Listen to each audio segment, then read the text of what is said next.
Welcome back to Oliver's Stories. Tonight, I am going to tell you about one of the smallest countries in Europe that once controlled an empire stretching from Brazil to South Africa, from the Caribbean to Indonesia. An empire built not by royal decree or military conquest alone, but by merchants, investors, and trade companies. The Dutch Empire was never the largest, nor the longest lasting. Yet, for a time, it was the richest and most connected. At its height, the tiny Dutch Republic stood at the center of a global web of commerce, culture, conflict, and colonization. This is the story of how a patchwork of provinces in the Low Countries transformed into a global maritime power, a journey that begins in medieval towns and ends in post-colonial debates about legacy, identity, and justice.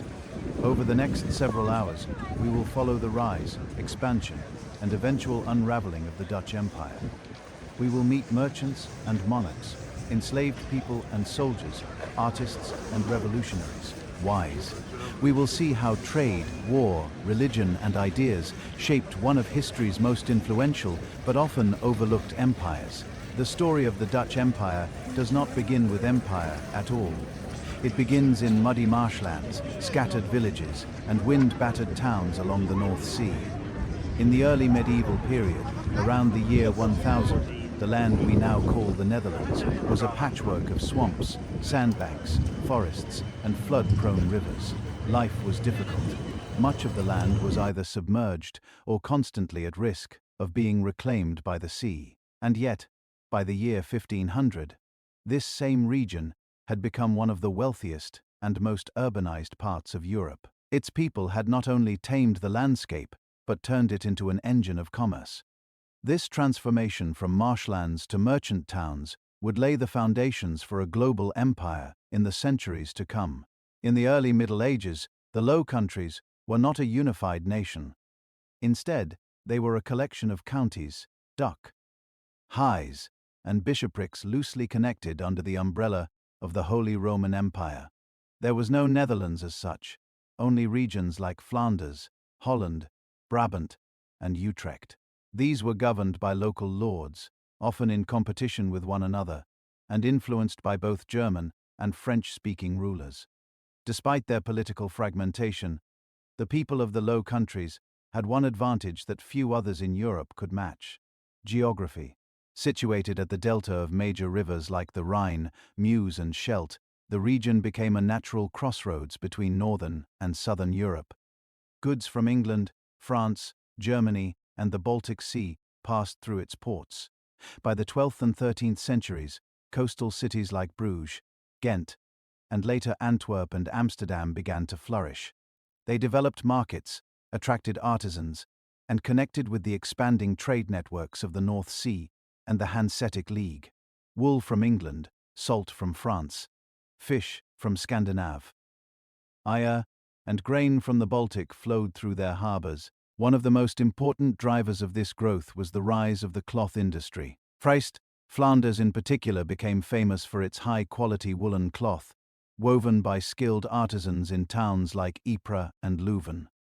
This industry created wealth, urban jobs, and a growing class of merchants who began to challenge the traditional power of feudal nobility. The cities in the Low Countries were also unusual in their level of self-governance.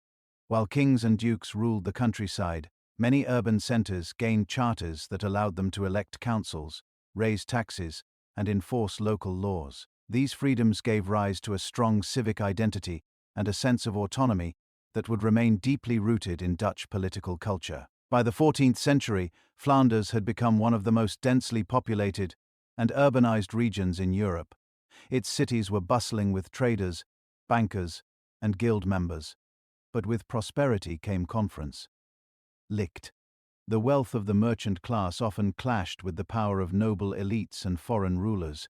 This tension would shape the political story of the Low Countries for centuries. In the late 14th and early 15th centuries, the region came under the control of the Dukes of Burgundy through a combination of marriage, inheritance, and military conquest. The Burgundian dynasty, originally based in modern-day France, consolidated large parts of the Low Countries into a semi-coherent state. Philip the Bold, the first Burgundian duke to rule parts of the Netherlands, began acquiring territories through his marriage to Margaret of Flanders. His successors, including John the Fearless and Philip the Good, expanded Burgundian control across Brabant, Holland, Zeeland, and Hainaut. Philip the Good, who ruled from the early 1400s, even established a capital in Bruges and later moved his court to Brussels. Under Burgundian rule, the cities of the Netherlands enjoyed a degree of protection, section and economic stability. The dukes supported trade, invested in infrastructure, and maintained links with major European powers, but they also demanded loyalty and taxes, and they sought to centralize power in a way that often frustrated local leaders. This growing centralization led to resistance. In places like Ghent and Bruges, citizens rose in rebellion against new taxes or military conscription. In one notable case in the year 1437, the people of Ghent revolted against Philip the Good's attempt to levy a salt tax, leading to violent clashes and long-term resentment. Despite these conflicts, the 15th century was a time of remarkable economic and cultural growth. Antwerp rose to prominence as a key port, eventually surpassing Bruges in international trade. The Low Countries became known for their precision craftsmanship, shipbuilding, and advanced financial systems. Merchants from the Netherlands traded as far as the Baltic, the Mediterranean, and even North Africa. Dutch ships were increasingly seen on long-distance routes, carrying everything from wool to spices. Meanwhile, in the countryside, farmers adapted to growing market demands, shifting from subsistence farming to cash crops like flax and hops. The prosperity of the cities also gave rise to early banking institutions and innovations in credit. Bills of exchange, letters of credit, and joint ventures became more common. These tools would later be essential in financing colonial enterprises and overseas ventures.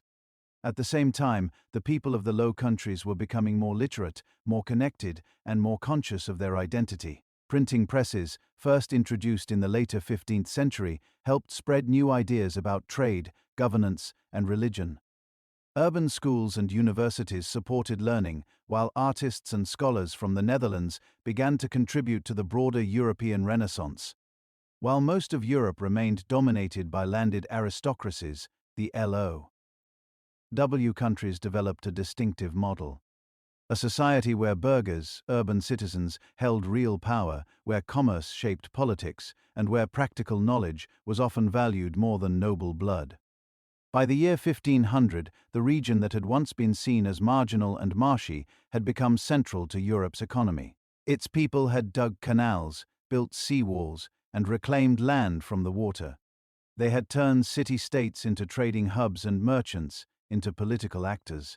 But this prosperity made the Low Countries a prize. In the coming decades, the Burgundian inheritance would pass into the hands of the powerful Habsburg dynasty, linking the Netherlands to Spain, Austria, and the growing tensions of early modern Europe. Religious conflict, rebellion, and eventually empire were on the horizon. The foundations were now in place, but the struggle for independence was just beginning. At the turn of the 16th century, the prosperity of the Low Countries was well established. Trade flourished, cities thrived, and local governance had evolved through centuries of commercial autonomy and civic organization. But the region's growing wealth and strategic position also attracted more direct involvement from powerful rulers. The most important of these was the Habsburg dynasty, a name that would dominate European politics for centuries and forever alter the fate of the Dutch provinces. In the year 1500, Charles of Ghent was born in the city of the same name. He would become known as Charles V, one of the most powerful monarchs in European history. Through a web of dynastic inheritance, he became ruler of the Habsburg Netherlands, King of Spain, Archduke of Austria, and eventually Holy Roman Emperor. The Low Countries were no longer under Burgundian dukes, but part of a sprawling trans-European empire. Initially, the connection between Charles and the Low Countries was personal and pragmatic. Charles had been born and raised there. He spoke the local languages and had deep ties to the region's nobility. His early rule did not disrupt local traditions too sharply. In fact, Charles V maintained the privileges of the various provinces and worked with the regional estates to gather taxes and raise troops. However, this fragile balance began to shift as his empire grew and his attention turned to centralization and uniformity. Charles faced challenges across his vast domains: wars in Italy, rivalry with France, defense against the Ottoman Empire, and growing unrest within the Holy Roman Empire. To fund these campaigns, he increased taxes across his territories, including the Netherlands. At the same time, he introduced measures to streamline governance and bring greater unity to his diverse holdings. This included appointing Spanish officials, merging administrative regions, and enforcing imperial authority over local customs. But perhaps the greatest challenge to Charles's rule was religious. In 1517, Martin Luther published his 90 Theses in Wittenberg, launching what would become the Protestant Reformation. The movement spread rapidly across German-speaking lands and soon into the Low Countries. Lutheran, Calvinist, and Anabaptist ideas gained traction, especially in urban areas where literacy was high and discontent with the Catholic hierarchy had been simmering. Charles V, a staunch Catholic, viewed Protestantism as a direct threat not only to religious unity but also to imperial authority. He responded with force. In the Netherlands, he issued edicts banning heretical books and punishing those who preached or printed Protestant teachings. Thousands were arrested, tortured, or executed.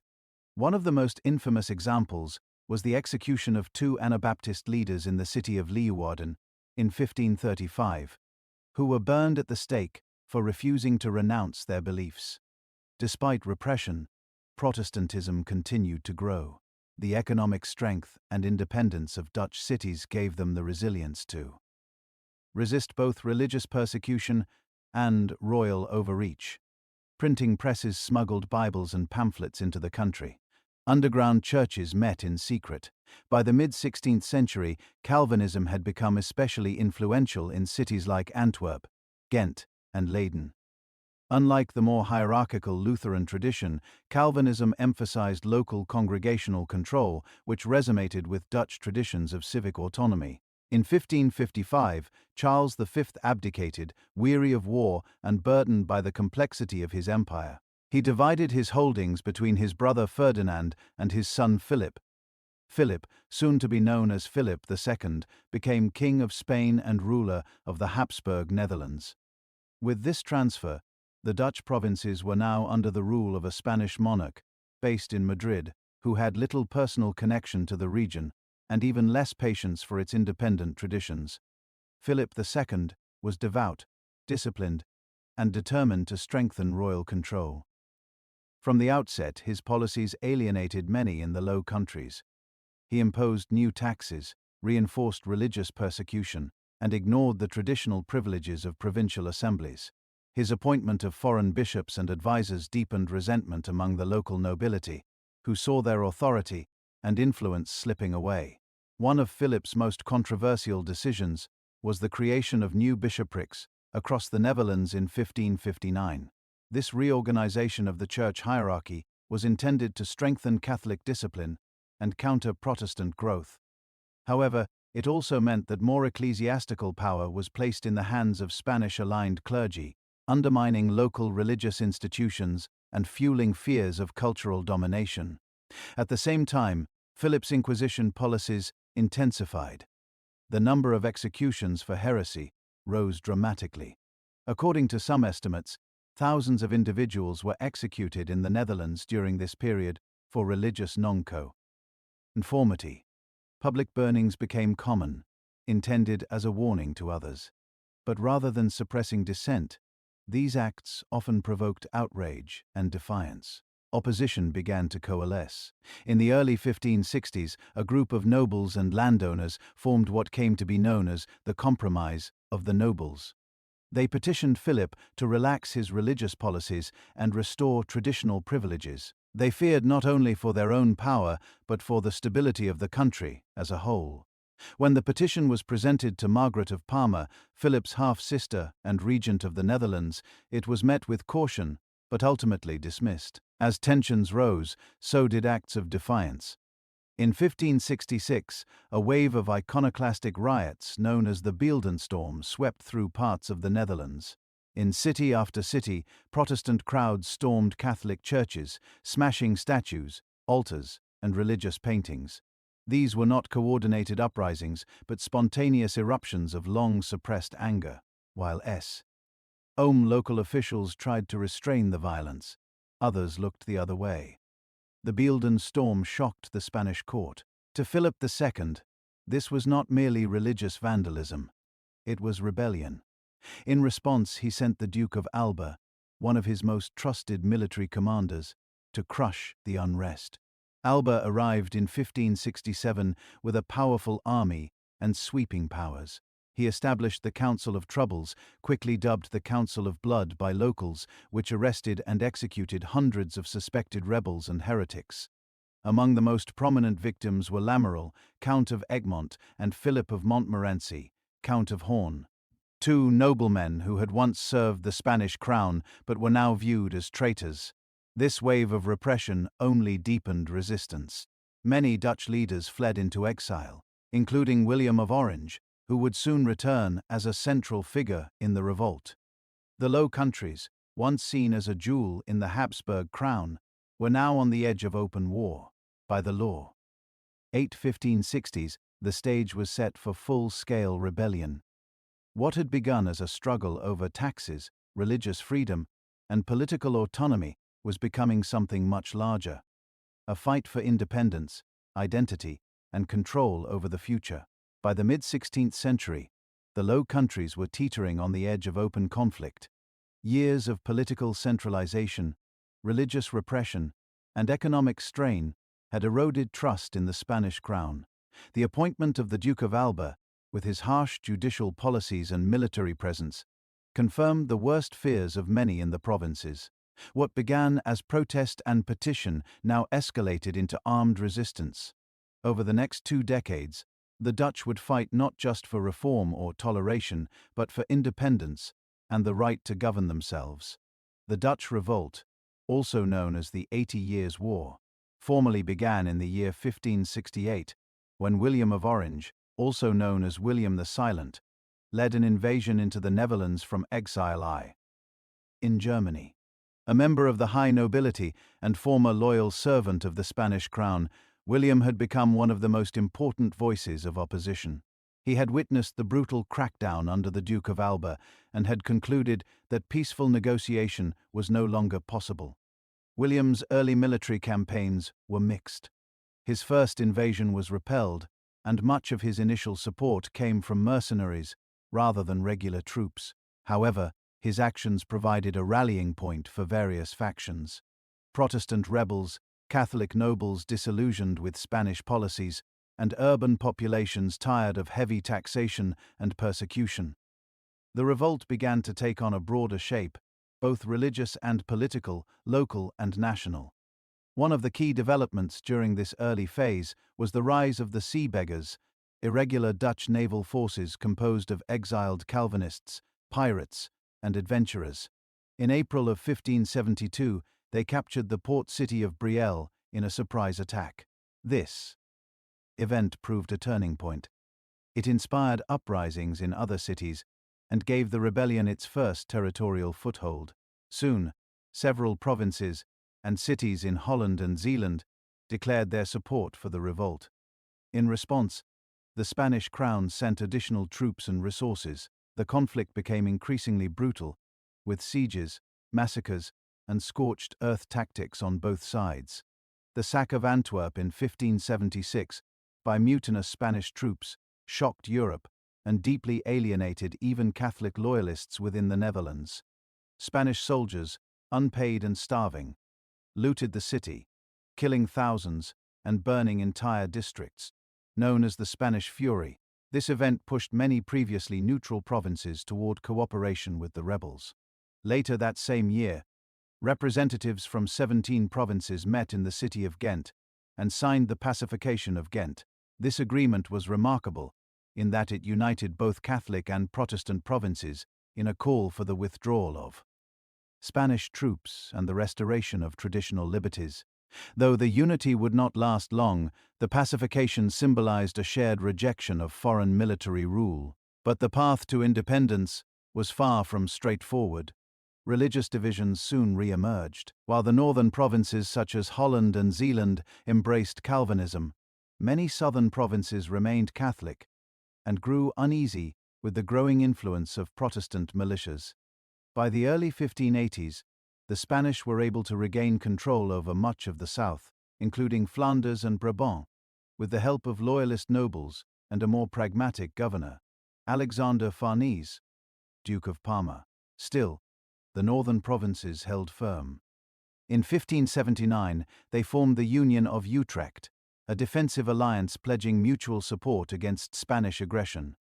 This union became the constitutional foundation for what would eventually become the Dutch Republic. In contrast, the southern provinces, led by the Union of Arras, reaffirmed their loyalty to the Spanish crown. The country was now irreversibly divided. 2 years later, in 1581, the leaders of the Union of Utrecht issued the Act of Abjuration. This declaration formally renounced Philip II as their sovereign, stating that a ruler who oppresses his people and violates their rights forfeits the legitimacy to govern. The Act of Abjuration is often compared to later documents such as the English Bill of Rights or the American Declaration of Independence. It was a bold statement of self-determination, unprecedented in European history at the time. However, independence was not yet secure. The fledgling republic still needed international recognition and military support. Leaders sought help from various European powers, including Elizabeth of England and the Duke of Anjou from France. These efforts had limited success. The English provided some military aid but avoided full commitment. The French alliance failed when the Duke of Anjou tried to seize power in Antwerp, damaging trust among the Dutch. Meanwhile, William of Orange continued to serve as the symbolic and political leader of the rebellion. He advocated for religious toleration and a broad-based resistance movement. But in 1584, tragedy struck. William was assassinated in Delft by a Catholic zealot named Balthazar Guy. The assassin acted under the belief that killing William would save Catholicism and restore Spanish control. Instead, it martyred the rebel leader and further hardened Dutch resolve. After William's death, leadership passed to his son, Maurice of Nassau. Maurice proved to be an able military commander and administrator. Under his leadership, and with the support of key advisors such as Johan van Oldenbarnevelt, the Dutch began to win significant victories. They recaptured important cities, reorganized their army, and improved their defensive infrastructure. By 1588, the Dutch revolt had entered a new phase. The Spanish Armada, launched that year to invade England, and was famously defeated, weakening Spanish prestige and encouraging Protestant states across Europe. The Dutch Republic, though still fighting, had survived more than 2 decades of war and repression. It had developed its own political institutions, military strategies, and sense of national identity. What began as a revolt against taxation and religious persecution had now evolved into a full-fledged revolution. The Dutch were no longer simply seeking reforms or religious freedom. They were building a new kind of state, one not based on monarchy or divine right, but on provincial cooperation, civic participation, and international trade. The Spanish would continue to fight for control, and peace was still a long way off. But by the end of the 1580s, the Dutch Republic had proven it could endure. It had claimed its place as a self-governing entity in a Europe still dominated by kings and emperors. By the end of the 1580s, the Dutch revolt had shifted from a desperate struggle for survival into a war of endurance. The young Dutch Republic, still fighting off Spanish forces and lacking formal recognition, was beginning to carve out its own place in the European order. The next 60 years would be marked by diplomatic maneuvering, ideological formation, and gradual consolidation of independence. It was during this period that the Dutch truly began to define what kind of nation they were becoming. The structure of their republic, their role in international trade, and their cultural identity all began to take clearer form. And while the war with Spain would continue, the Dutch showed that they could defend their autonomy, not only with swords and ships, but with negotiation, resilience, and economic strength. After the assassination of William of Orange, leadership had passed to his son, Maurice of Nassau. Unlike his father, Maurice was not a politician but a soldier. He focused on strengthening the military and retaking strategic towns. Under his command, the Dutch army introduced innovative tactics, including the use of disciplined volley fire and systematic siege warfare. These improvements allowed the Republic to hold its own against Spain, even though it remained vastly outnumbered and underfunded. Maurice was supported by Johan van Oldenbarnevelt, a senior statesman and legal mind who played a critical role in building the institutions of the new republic. He worked to formalize the Union of Utrecht, strengthen the States General, and attract foreign alliances. Oldenbarnevelt believed in diplomacy and commerce as the foundation of Dutch strength, while Maurice remained focused on military power and Protestant unity. These two visions would soon clash. But before that confrontation came, the Republic enjoyed a moment of peace, a much-needed pause in the long war. In 1609, the Dutch and Spanish crowns agreed to a ceasefire known as the 12 Years' Truce. This truce was not a formal recognition of independence, but it acknowledged the reality. Wise on the ground. The northern provinces were effectively self-governing, and both sides were exhausted from decades of warfare. The truce had significant consequences. It allowed the Dutch to redirect their energies from war to commerce, culture, and internal development. Amsterdam began to rise in prominence, replacing Antwerp, now under Spanish control, as the principal trade hub of northern Europe. Dutch merchants expanded their reach into the Baltic, the Mediterranean, and across the Atlantic. Shipyards flourished, and banks and insurance houses grew more sophisticated. The Dutch East India Company, founded in 1602, began its overseas ventures in earnest during this period. Domestically, the truce created space for new political debates. One of the most divisive was a theological conflict within Dutch Protestantism. On one side were the followers of Jacobus Arminius, who emphasized free will and tolerance. On the other were the strict Calvinists, or Gomarists, who insisted on predestination and doctrinal purity. What might have remained an internal church debate quickly escalated into a political crisis. Oldenbarnevelt supported the more moderate Arminians, viewing them as compatible with a pluralistic and mercantile republic. Maurice of Nassau sided with the strict Calvinists, believing that religious unity was necessary for national strength. Tensions rose throughout the early 1600s. In 1619, Maurice used his military authority to arrest Oldenbarnevelt on charges of treason. Despite appeals for clemency, Oldenbarnevelt was executed, an act that shocked many and revealed the growing tensions between military and civilian authority in the Republic. With Oldenbarnevelt gone, Maurice held undisputed control. However, his later years were less successful, and he struggled to maintain unity among the provinces.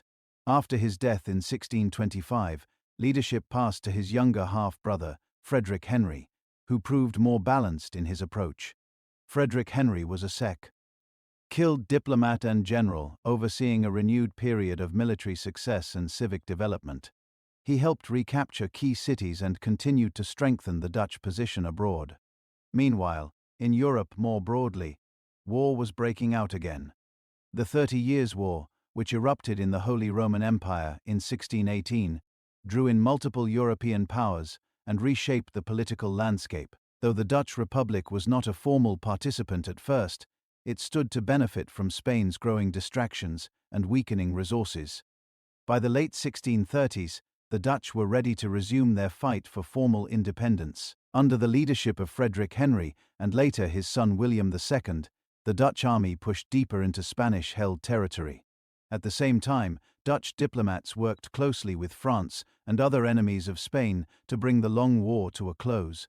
These efforts culminated in the Peace of Westphalia, signed in 1648.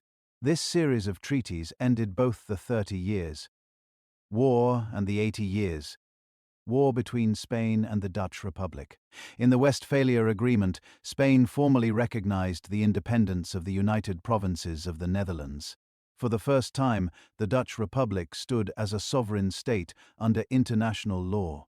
The Peace of Westphalia had wide-reaching implications. It marked the decline of Spanish power and the rise of new European powers, including France and the Dutch Republic. It also established a new diplomatic order based on the sovereignty of states, a concept that would influence international relations for centuries. For the Dutch, independence was more than a political status. It was the affirmation of their identity, a decentralized republic built on trade, religious diversity, and pragmatic governance. The long war had tested their endurance, but it had also unified their provinces in ways that centuries of feudal rule never had. In the aftermath of peace, the Dutch Republic entered what many historians call its golden age. The coming decades would see unprecedented growth in commerce, science, and the arts. The Netherlands, once a vulnerable collection of provinces caught between empires, was now a global power in its own right. With the signing of the Peace of Westphalia in the year 1648, the Dutch Republic stood fully recognized as a sovereign power. But long before the ink had dried, the Dutch were already building a very different kind of empire. One not based on dynastic marriage or military conquest alone, but on commerce, navigation, and innovation. At the heart of this transformation was the Dutch East India Company, known by its Dutch initials as the VOC. This single institution would go on to reshape the Republic's global presence and leave an enduring, if controversial, legacy in world history. The VOC was founded in the year 1602 as a response to a problem and an opportunity. The Portuguese and Spanish crowns, unified under Philip II and later Philip III, had dominated the lucrative spice trade with Asia for much of the 16th century. Portuguese ships sailed to Goa, Malacca, and the Moluccas to bring back valuable goods like cloves, nutmeg, and pepper, which were sold in Europe at enormous profit. Dutch merchants, eager to break into this trade, had already begun launching their own expeditions in the 1590s. But they soon realized that competing against well-established Iberian powers required something more than individual ambition. They needed coordination, capital, and protection.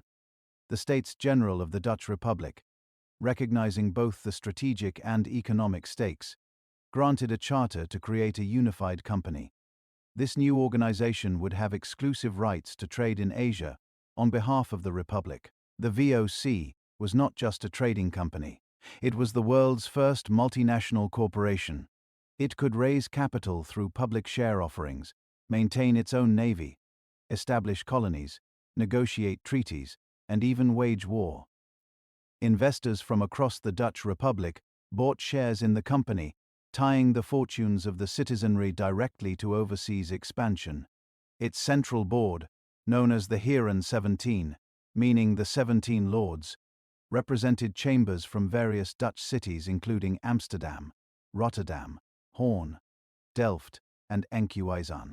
Though Amsterdam held the greatest influence, decision-making was distributed among different regions, reflecting the decentralized nature of the Republic itself.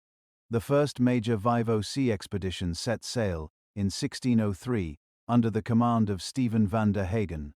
Within a few years, Dutch ships were establishing footholds along the coasts of India, Ceylon, modern-day Sri Lanka, and the Indonesian archipelago. The goal was not merely to trade, but to control. The VOC aimed to dominate the production and distribution of spices at their source, cutting out middlemen and competitors.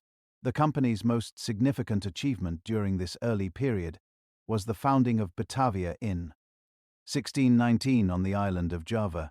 Built on the ruins of the Javanese port city of Jakarta, Batavia became the headquarters of the VOC in Asia. It was both a trading hub and a fortified colonial outpost designed to project Dutch power across the region. From Batavia, the VOC launched a series of military campaigns and diplomatic missions aimed at securing control of key islands in the Indonesian archipelago. In particular, the company targeted the so-called Spice Islands, the Banda Islands, and the Moluccas, where nutmeg, mace, and cloves grew in abundance. These spices were not only in high demand in Europe but also extremely valuable per unit of weight, making them ideal for long-distance trade. Competition in these areas was fierce. Portuguese forces still held some positions, and local rulers often played European powers against one another. The VOC responded with a combination of negotiation, force, and monopolistic practices. In many cases, they coerced or eliminated rivals. One of the most notorious examples came in 1621, when the VOC, under the leadership of Jan Pieterzoon Coen, violently suppressed resistance on the Banda Islands. The native population was massacred or deported, and the VOC repopulated the islands with slaves and imported laborers. Coen defended these actions as necessary for securing the spice monopoly, famously declaring that "we cannot make war without trade, nor trade without war." His policies set a precedent for the VOC's future operations. Ruthlessly pragmatic, profit-driven, and unconcerned with local well-being. Despite the violence, the company's success was undeniable. Dutch ships began returning to the ports of Zeeland and Holland laden with nutmeg, pepper, cinnamon, silk, tea, porcelain, and textiles. The VOC established permanent factories, essentially trading posts fortified against rivals, in places as far apart as Surat in India, Dejima in Japan, and the Cape of Good Hope in southern Africa. Trade with Japan in particular was a unique achievement. When the Tokugawa shogunate expelled most Europeans from Japan in the 1630s due to fears of Christian missionary influence, the Dutch were allowed to remain as the sole Western trading partner. But the conditions were strict. Dutch merchants could only trade from the man-made island of Dejima in Nagasaki Bay and were not allowed to bring Christian texts or conduct religious activities. This arrangement gave the Dutch a near monopoly on Japanese-European exchange for nearly 2 centuries. It also meant that Dutch knowledge, scientific, medical, and artistic, played a special role in Japanese intellectual life during the period of Japanese isolation. Back in Europe, the VOC's profits helped transform the Dutch economy. Amsterdam became a global financial center. Its stock exchange, founded in the early 17th century, was the first of its kind and served as a model for later markets in London and Paris. Dutch merchants and investors, flushed with wealth from IA, built elaborate canal houses, funded universities, and sponsored painters, scientists, and philosophers. But the wealth also came at a cost. The VOC's operations depended heavily on coercion, forced labor, and military occupation. While it claimed to represent the commercial interests of the Republic, in practice, it acted like a private empire. Entire communities in Asia were uprooted or enslaved to support the company's spice monopolies. The VOC's employees, both Dutch and local, lived in harsh conditions, and mortality rates on ships and in outposts were high. By the mid-17th century, the VOC had established itself as the dominant European power in the Indian Ocean. It had driven out most Portuguese competitors, contained British ambitions in the region, and built a network of trade routes that stretched from the Cape of Good Hope to Nagasaki. It was in many ways a state within a state, and yet the Dutch East India Company was more than just a commercial entity. It was the foundation of Dutch overseas empire. Its actions shaped the political geography of Southeast Asia, influenced global trade systems, and left cultural legacies that still echo today. Its story is inseparable from the larger story of the Dutch Republic. How a small group of provinces, having thrown off imperial rule at home, turned outward and began building an empire of their own. The founding of the Dutch East India Company in the early 17th century had given the Dutch Republic a powerful instrument to project its influence far beyond European shores. But trade alone could not sustain the ambitions of the company or the Republic. What followed in the decades after the establishment of Batavia was not just commercial expansion but a determined, calculated campaign to secure direct control over the sources of wealth in the East Indies. From around 1605 onward, the VOC moved from being a trading partner to being a regional power. It expanded its presence through diplomacy, circa, ocean, and open warfare. The most important theatre of this transformation was the Indonesian archipelago, particularly the Moluccas and Banda Islands. Known to Europeans as the Spice Islands, these islands were the world's primary source of nutmeg, cloves, and mace, three spices that held enormous value in early modern Europe, used for preserving food, flavoring dishes, and even believed to have medicinal and protective properties. And spices were a luxury product that could command high prices in Amsterdam, London, or Paris. Control of these commodities offered not just profit but strategic leverage in the increasingly global economy. At the beginning of the 17th century, the Dutch had to contend with two main obstacles in the region.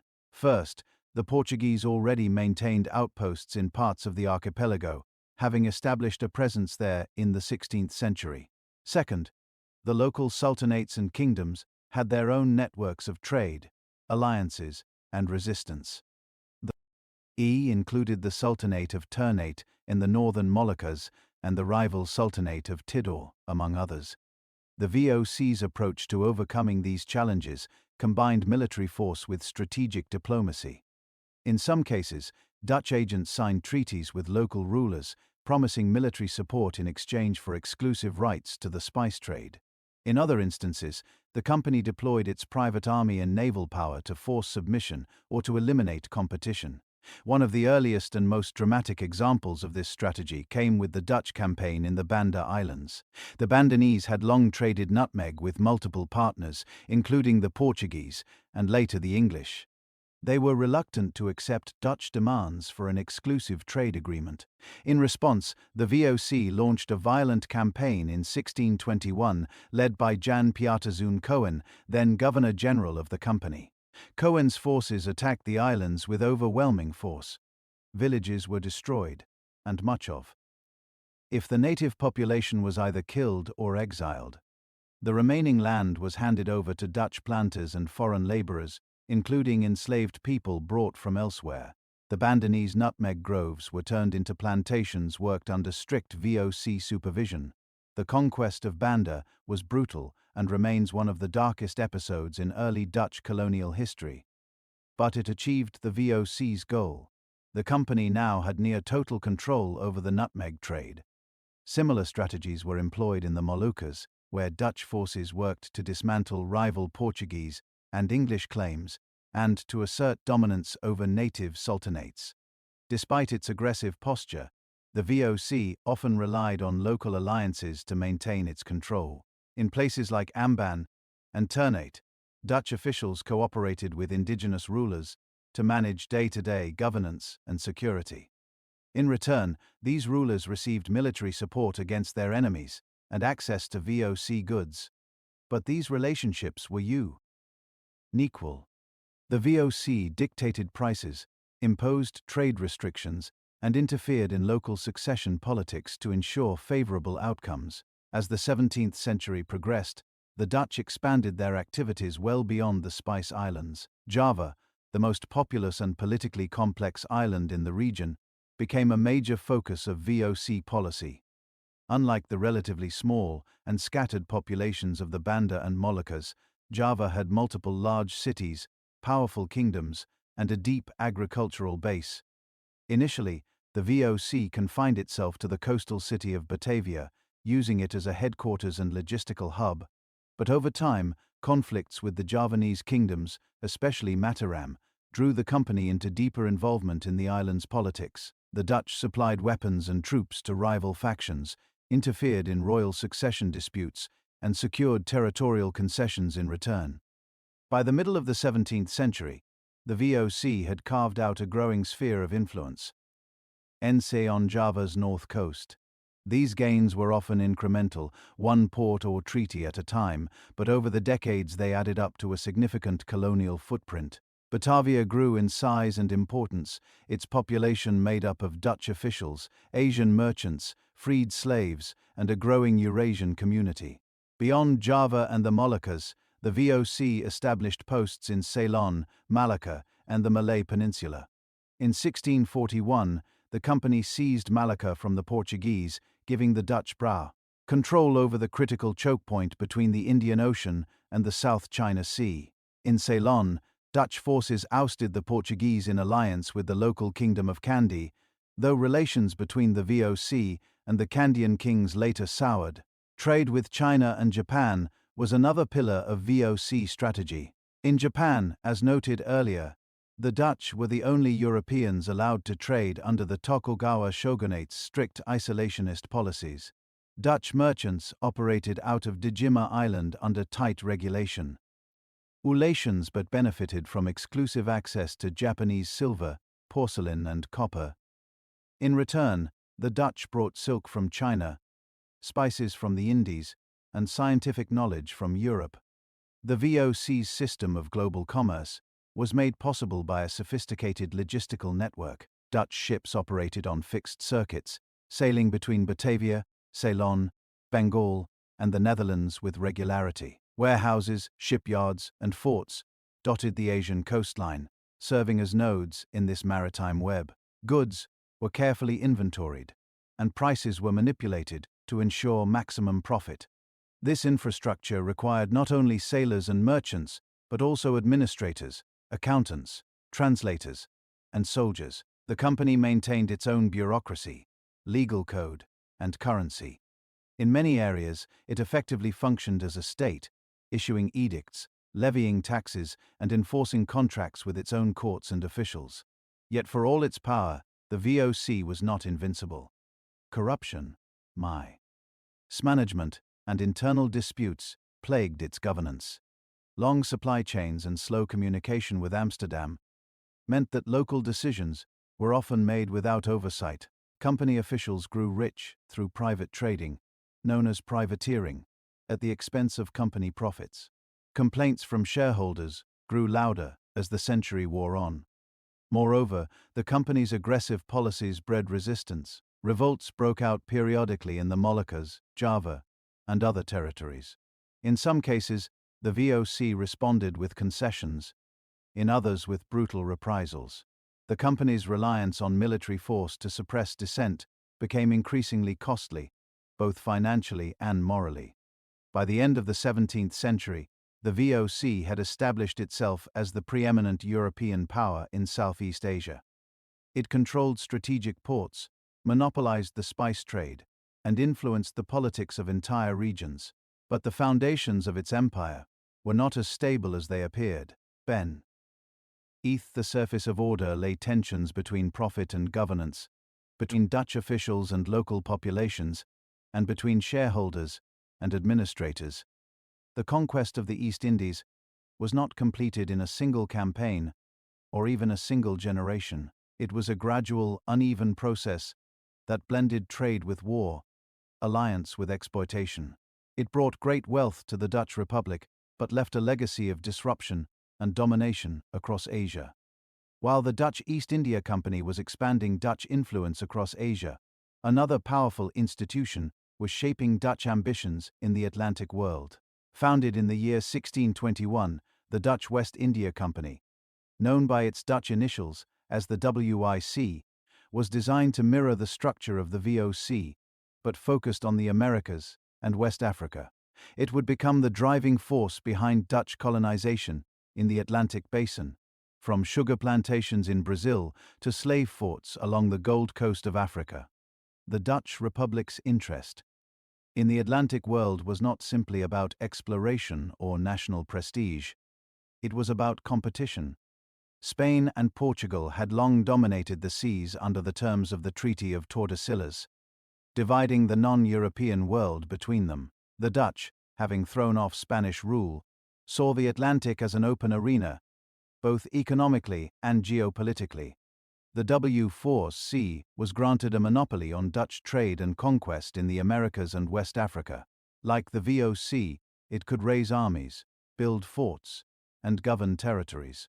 Its charter authorized it to wage war, especially against Spain and Portugal, who were still joined under the Spanish crown. At the time of the WIC's founding, the Dutch were in the middle of the 12 years truce with Spain, but that ceasefire ended in 1621. The same year the company was chartered. One of the WIC's first major goals was to disrupt Spanish and Portuguese shipping in the Atlantic. Dutch privateers, operating under the company's license, began raiding. Treasure fleets returning from the Americas. The most famous of these raids occurred in 1628, when Admiral Piet Hein captured a Spanish silver fleet off the coast of Cuba. The haul was immense. Silver, gold, and other goods valued at millions of Dutch guilders. The profits from that single raid financed Dutch military campaigns in Europe and validated the WF's strategic value. But plunder alone was not enough to sustain a company. The WF's quickly moved into colonization and trade. In 1624, Dutch settlers established the colony of New Netherland in North America. The colony stretched from the Delaware River in the south to the Hudson River and beyond. The main settlement was New Amsterdam, founded on the southern tip of Manhattan Island. This location, chosen for its natural harbor and access to inland rivers, would one day become the city of New York. New Netherland was primarily a commercial outpost. The Dutch traded furs with indigenous peoples, especially the Mohican and Mohawk nation. Asians, exchanging European goods like metal tools and firearms for valuable pelts. The colony was ethnically diverse from the beginning, home not only to Dutch settlers but also to Germans, Scandinavians, Africans, and Sephardic Jews fleeing Iberian persecution. However, the WIC struggled to attract large numbers of settlers. Unlike the English colonies in New England or Virginia, New Netherland lacked strong religious or political motivation for migration. Governance was top-down, and the company prioritized profit over settlement. Director generals like Peter Minuit and Peter Stuyvesant had to balance trade goals with security, indigenous diplomacy, and rising tension with English neighbors. While New Netherland developed slowly, Dutch activities in South America were far more ambitious and violent. In the 1630s, the WIC launched a bold campaign to seize control of Portuguese Brazil. At the time, Portugal was still united with Spain under the Iberian Union, making Portuguese colon. Wise a legitimate target for Dutch attacks. In 1630, Dutch forces captured the city of Recife, and over the next few years, they expanded their hold over the northeastern coast of Brazil. For a time, Dutch Brazil seemed poised to become the centerpiece of a new Atlantic empire.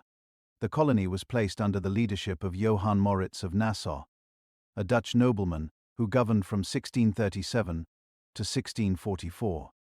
Johan Maurits introduced reforms, built roads and fortifications, and promoted religious tolerance among the diverse population of Portuguese settlers, indigenous peoples, and enslaved Africans. He also brought scientists, artists, and cartographers to Brazil, turning Recife into a center of learning and observation. The detailed paintings of Frans Post and the ethnographic studies of Georg Margraaf and Willem Piso offered Europeans their first in-depth images of South American landscapes and cultures. In many ways, Dutch Brazil reflected the broader ambitions of the Dutch Republic. Commercial, scientific and strategic. But maintaining control over Brazil was difficult. The Portuguese colonists deeply resented Dutch rule and launched a guerrilla war known as the Luso-Brazilian Insurrection. After Portugal regained independence from Spain in 1640, the conflict intensified. Portuguese forces, supported by local militias and indigenous allies, gradually pushed back the Dutch. By 1654, Recife had fallen, and the Dutch were forced to abandon their last stronghold in Brazil. The loss of Brazil was a serious blow, but the Dutch remained active elsewhere in the Atlantic. In the Caribbean, they captured and fortified several islands, including Curaçao, Aruba, Bonaire, St. Eustatius, and parts of St. Martin. These islands became important nodes in the Dutch trade network, especially for sugar, salt, and enslaved labor. The Dutch also occupied parts of Suriname and Guyana on the northern coast of South America, areas that would remain in Dutch hands for much longer. Perhaps the most morally troubling aspect of Dutch expansion in the Atlantic was the role the WIC played in the transatlantic slave trade. From the mid-17th century onward, the Dutch operated slave forts along the West African coast, most notably at Elmina in modern-day Ghana. These forts were used to purchase enslaved Africans, often through local intermediaries, and transport them across the Atlantic to work on plantations in the Americas and Caribbean. The so-called triangle trade became a key part of the WIC's business. Dutch ships carried weapons, cloth, and alcohol to Africa, enslaved people to the Americas, and colonial goods like sugar, tobacco, and coffee back to Europe. The human cost was catastrophic. Tens of thousands of Africans were subjected to forced labor, family separation, and horrific conditions aboard slave ships and in the colonies. While Dutch society at home largely profited from this trade, public debates about its ethics were limited during this period. Only later in the 18th and 19th centuries would moral opposition begin to challenge the practice. But, in the 17th century, slavery was seen by many European powers, including the Dutch, as a necessary component of global commerce. Back in North America, New Netherland continued to grow modestly under W.1 rule, but the colony remained vulnerable. The English, expanding northward from Virginia and southward from New England, viewed Dutch presence as an obstacle to their own imperial ambitions. In 1664, English forces under the command of the Duke of York seized New Amsterdam without a fight. The city was renamed New York, and the Dutch surrendered control of the colony. Though the loss was a humiliation, the Dutch managed to negotiate favorable terms. In 1667, through the Treaty of Breda, the Dutch agreed to cede New Netherland to the English, in exchange for Suriname, which they had taken from the English during the Second Anglo-Dutch War. This trade reflected shifting priorities.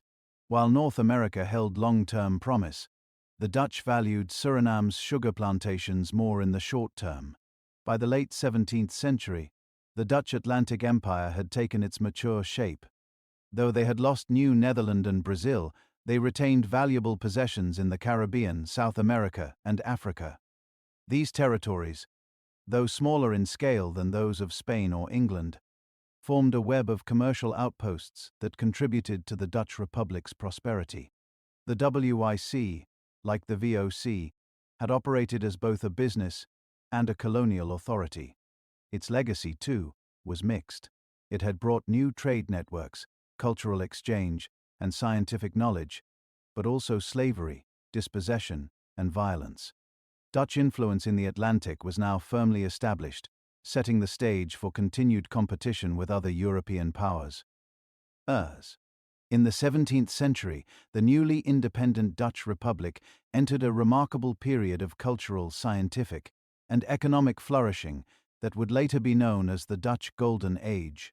Spanning much of the century, this era was defined by explosive growth in trade, innovation in the sciences, and artistic output that would shape the future of European culture. Uniquely, it emerged not under an absolute monarchy or imperial court, but within a decentralized republic governed by merchants, provincial councils, and city magistrates. The foundation of this golden age was trade.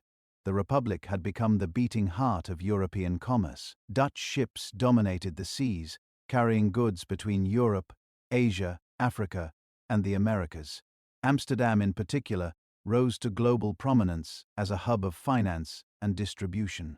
Its harbor was filled with merchant vessels, its warehouses stocked with spices, textiles, sugar, timber, tobacco, and grains. One of the most significant innovations during this period was the establishment of the Amsterdam Stock Exchange.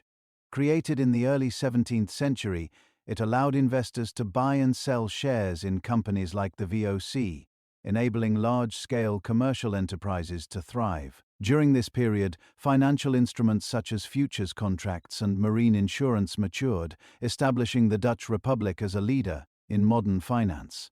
Trade extended beyond luxury goods. The Dutch also excelled in bulk commodities, the so-called mother trades, particularly grain imports from the Baltic, ensured food security for the growing population and made Dutch shipping indispensable across northern Europe. Meanwhile, Dutch fishing fleets ventured into the North Sea to harvest herring, a staple of both domestic consumption and export. This vast commercial network generated unprecedented wealth. Cities like Amsterdam, Haarlem, Delft, and Leiden expanded rapidly. Wealthy merchant families commissioned elegant canal houses and invested heavily in education, civic projects, and the arts. A prosperous middle class emerged, one that valued literacy, religious tolerance, and civic responsibility. This economic prosperity coincided with a golden age of Dutch art. Freed from the traditional demands of royal courts or the Catholic Church, artists began to focus on scenes of everyday life, landscapes, portraits, and still lifes. Their patrons were not kings or bishops, but merchants, artisans, and professionals, eager to display their taste and success.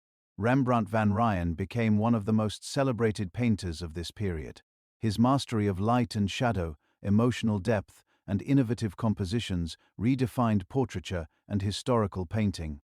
Works such as The Night Watch and The Anatomy Lesson of Dr. Nicolees Tulp exemplify his ability to capture the energy and complexity of 17th-century Dutch society. Other notable artists included Johannes Vermeer, whose quiet interior scenes reflect domestic life with meticulous detail and subtle symbolism. Frans Hals, known for his dynamic and expressive portraits, and Rachel Reich, who specialized in detailed still lifes of flowers and insects.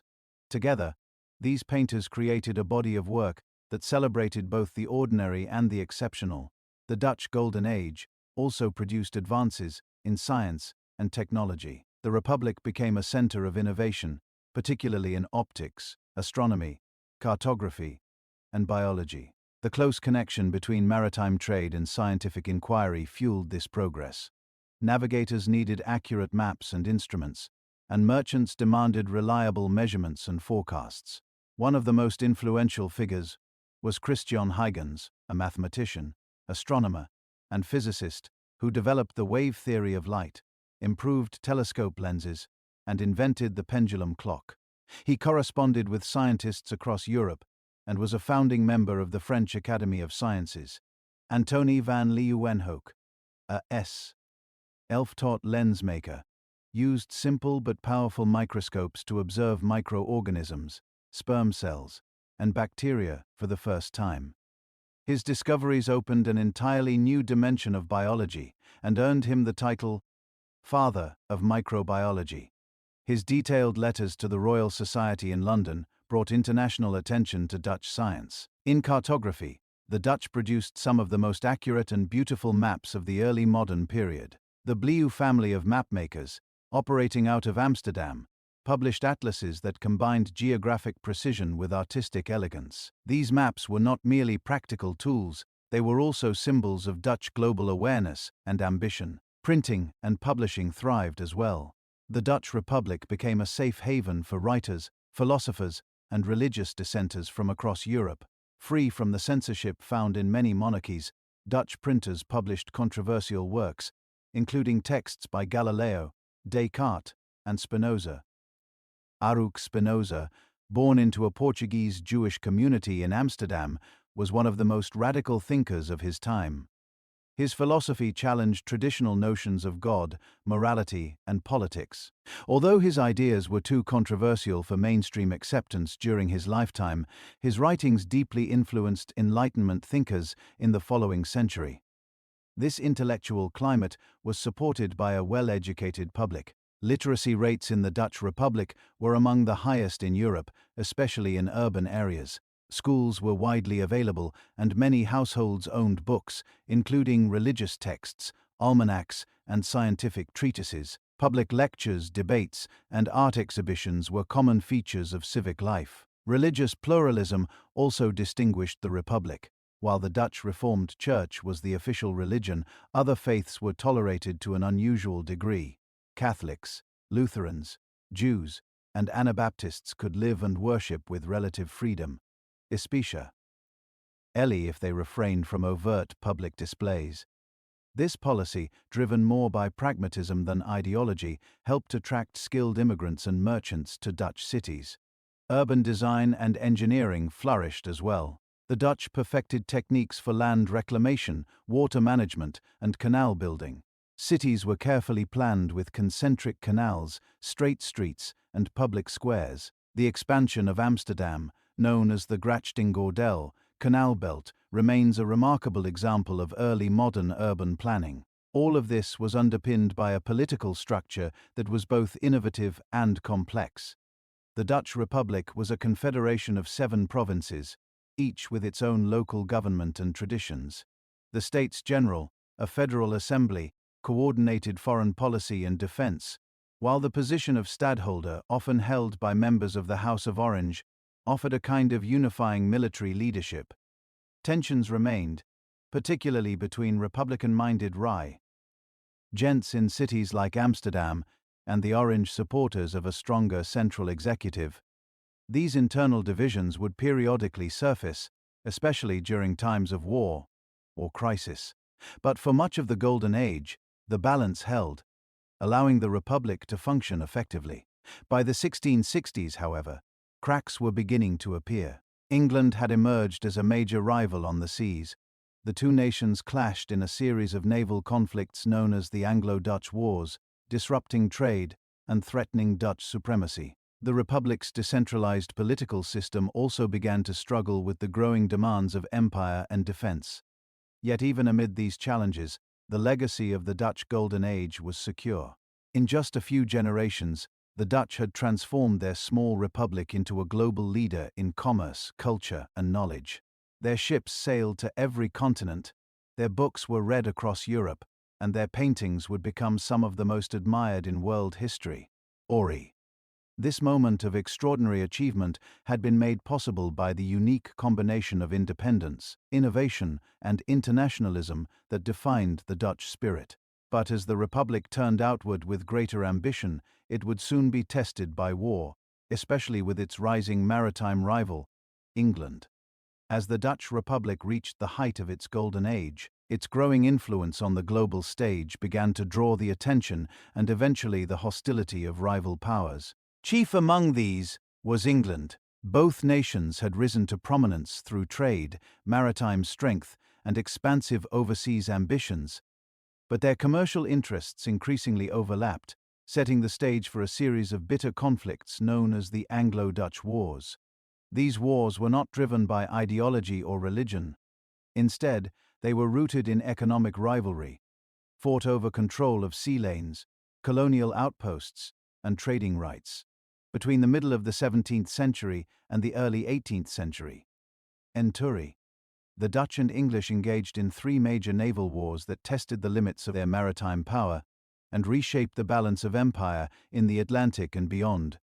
The First Anglo-Dutch War broke out in 1652 during a period of political upheaval in both countries. In England, the monarchy had been overthrown following the Civil War, and Oliver Cromwell now ruled as Lord Protector under the Commonwealth. In the Dutch Republic, internal divisions continued between Republican leaders in Holland and the House of Orange. Although the office of stadholder had been left vacant following the death of William II in 1650, tensions had been rising for years. Dutch traders had gained a dominant position in European shipping and controlled access to many Asian and American goods. English merchants and political leaders viewed this dominance with growing resentment. In response, the English Parliament passed the First Navigation Act in 1651, which required that all imports into England or its colonies be carried on English ships or those of the producing country. This act was a direct blow to Dutch commerce, which relied heavily on transporting goods produced by others. Dutch leaders considered the Navigation Act an act of economic aggression. Diplomatic efforts failed to resolve the dispute, and naval skirmishes soon escalated into full-scale war. The conflict was fought almost entirely at sea, with major battles in the English Channel and the North Sea. Although the Dutch had more merchant ships, the English navy was better funded and more centralized. In several engagements, including the Battle of the Gabbard and the Battle of Scheveningen, English forces inflicted serious losses. The war ended in 1654 with the Treaty of Westminster, in which the Dutch agreed to respect the Navigation Acts, though they gained a few concessions in return. The outcome of the First War revealed the vulnerability of the Dutch Republic's decentralized military system. The States General took steps to improve naval readiness, increase shipbuilding, and professionalize command. One key figure who emerged during this period was Michel de Ruyter, a skilled seaman and tactician who would soon become a national hero. The Second Anglo-Dutch War began in 1665. By now, the English monarchy had been restored under Charles II, and the rivalry between the two nations had only intensified. Both sought to expand their influence in Africa, Asia, and the Americas. Colonial skirmishes erupted in places like the West African coast and the Caribbean, while tensions in Europe continued to simmer. Early in the war, the English captured the Dutch colony of New Netherland, renaming it New York, in honor of the Duke of York, the king's brother. This marked a symbolic and strategic loss for the Dutch in North America. However, the Dutch soon responded with force. Under the command of Michel de Ruyter, the Dutch navy launched several daring counterattacks. De Ruyter conducted successful IDS along the West African coast to reclaim lost forts, fought fiercely in the Caribbean, and then returned to European waters for a series of major naval battles. The most spectacular Dutch victory came in 1667 during the raid on the Medway. In this bold operation, de Ruyter led a fleet up the River Medway in southern England, breaking through defensive chains and burning much of the English fleet at anchor near Chatham. The Dutch even captured the English flagship, the Royal Charles, towing it back to the Netherlands as a war trophy. The raid shocked the English public and humiliated the monarchy, forcing England to negotiate peace. The war ended with the Treaty of Breda. The treaty confirmed England's control of New Netherland, but granted the Dutch permanent control of Suriname, which they had seized during the conflict. More importantly, the treaty recognized existing commercial and colonial holdings, reflecting a temporary balance of power. Despite the dramatic raid on the Medway, the war had been costly for both nations. The Dutch emerged with their pride restored, but they also faced increasing pressure from France, which under Louis XIV was becoming more aggressive in European politics. The Third Anglo-Dutch War broke out in 1672 and lasted until 1674. This time, the conflict was part of a broader European war, as France and England formed an alliance against the Dutch Republic. Louis XIV sought to expand French territory, while Charles II hoped to curb Dutch commercial dominance. This war posed an existential threat to the Republic. French armies invaded the eastern provinces, and English fleets returned to attack Dutch shipping. However, the Dutch response was swift and coordinated. The provinces rallied behind a new stadholder, William III of Orange, grandson of the original William the Silent. William III became a unifying figure. Under his leadership, the Dutch navy held off the English, while Dutch forces used a tactic known as the Holland Water Linde, deliberately flooding low-lying lands to halt the French advance. These defenses, combined with diplomatic efforts and shifting alliances, eventually turned the tide. Once again, Michiel de Ruyter played a decisive role at sea in the battles of Solebay, Schooneveld, and Texel. He used superior maneuvering and tactical skill to frustrate English and French plans. Though the Dutch did not win a total victory, they successfully prevented an invasion and preserved their independence. The war ended with the Treaty of Westminster in 1674. England withdrew from its alliance with France, and the Dutch retained most of their territories and trade privileges. The Third Anglo-Dutch War confirmed the resilience of the Republic, but revealed the growing complexity of European politics, where alliances could shift quickly and small states had to balance power carefully. In the years that followed, William III would emerge not only as a Dutch leader, but also as a central figure in British history. In 1688, he became King of England in the Glorious Revolution, further intertwining the destinies of the two former rivals. The Anglo-Dutch Wars were more than a series of naval battles. They represented a fundamental shift in the global balance of power, from fragmented mercantile competition to state-sponsored empire building. While the Dutch held their ground admirably, the wars marked the beginning of a slow but steady transition. England, with its larger population, growing navy, and centralized state, would eventually surpass the Dutch as the dominant maritime empire. Nonetheless, the Dutch Republic had proven itself. It had withstood 3 wars against a larger rival, defended its trading interests, and maintained its position as a global power. Yet maintaining this status would require new strategies, especially as its colonies continued to grow in importance. As the Dutch Republic emerged from its third naval war with England in the mid-17th century, it faced a new geopolitical reality. The Anglo-Dutch Wars had proven the Republic's military resilience and naval brilliance, but they had also exposed the vulnerabilities of its far-flung colonial holdings. One of the most visible signs of this shifting dynamic was the permanent loss of New Netherland, marking the end of Dutch territorial ambitions in North America and prompting a strategic reorganization of its global empire. The Dutch colony of New Netherland, centered on the port of New Amsterdam, had been established in the early 17th century as a commercial outpost rather than a settler colony. It served primarily as a base for the fur trade with indigenous nations and as a foothold for Atlantic commerce. While its population grew over time and included a diverse mix of Dutch, German, Scandinavian, English, African, and Jewish residents, it never reached the size or cohesion of the English colonies to its north and south. The governance of New Netherland was firmly in the hands of the Dutch West India Company. Why? Its most well-known Director-General, Peter Stuyvesant, ruled the colony with a firm hand. Though a devout Calvinist and effective administrator, Stuyvesant clashed frequently with settlers who demanded greater religious tolerance and civic participation. This growing dissatisfaction weakened internal unity at a time when external threats were increasing. By the early 1660s, tensions between England and the Dutch Republic had reached a boiling point once again. Although formal war had not yet resumed, both nations sought to expand their influence in North America and the Caribbean. English colonial authorities viewed the Dutch colony as an obstacle to the consolidation of their eastern seaboard holdings. In 1664, King Charles II of England granted his brother, the Duke of York, a charter to seize New Netherland. English warships arrived in the harbour of New Amsterdam and demanded the surrender of the colony. Lacking military support from the Dutch Republic and facing internal divisions, Stuyvesant reluctantly capitulated. The English renamed the city New York, and New Netherland was no more.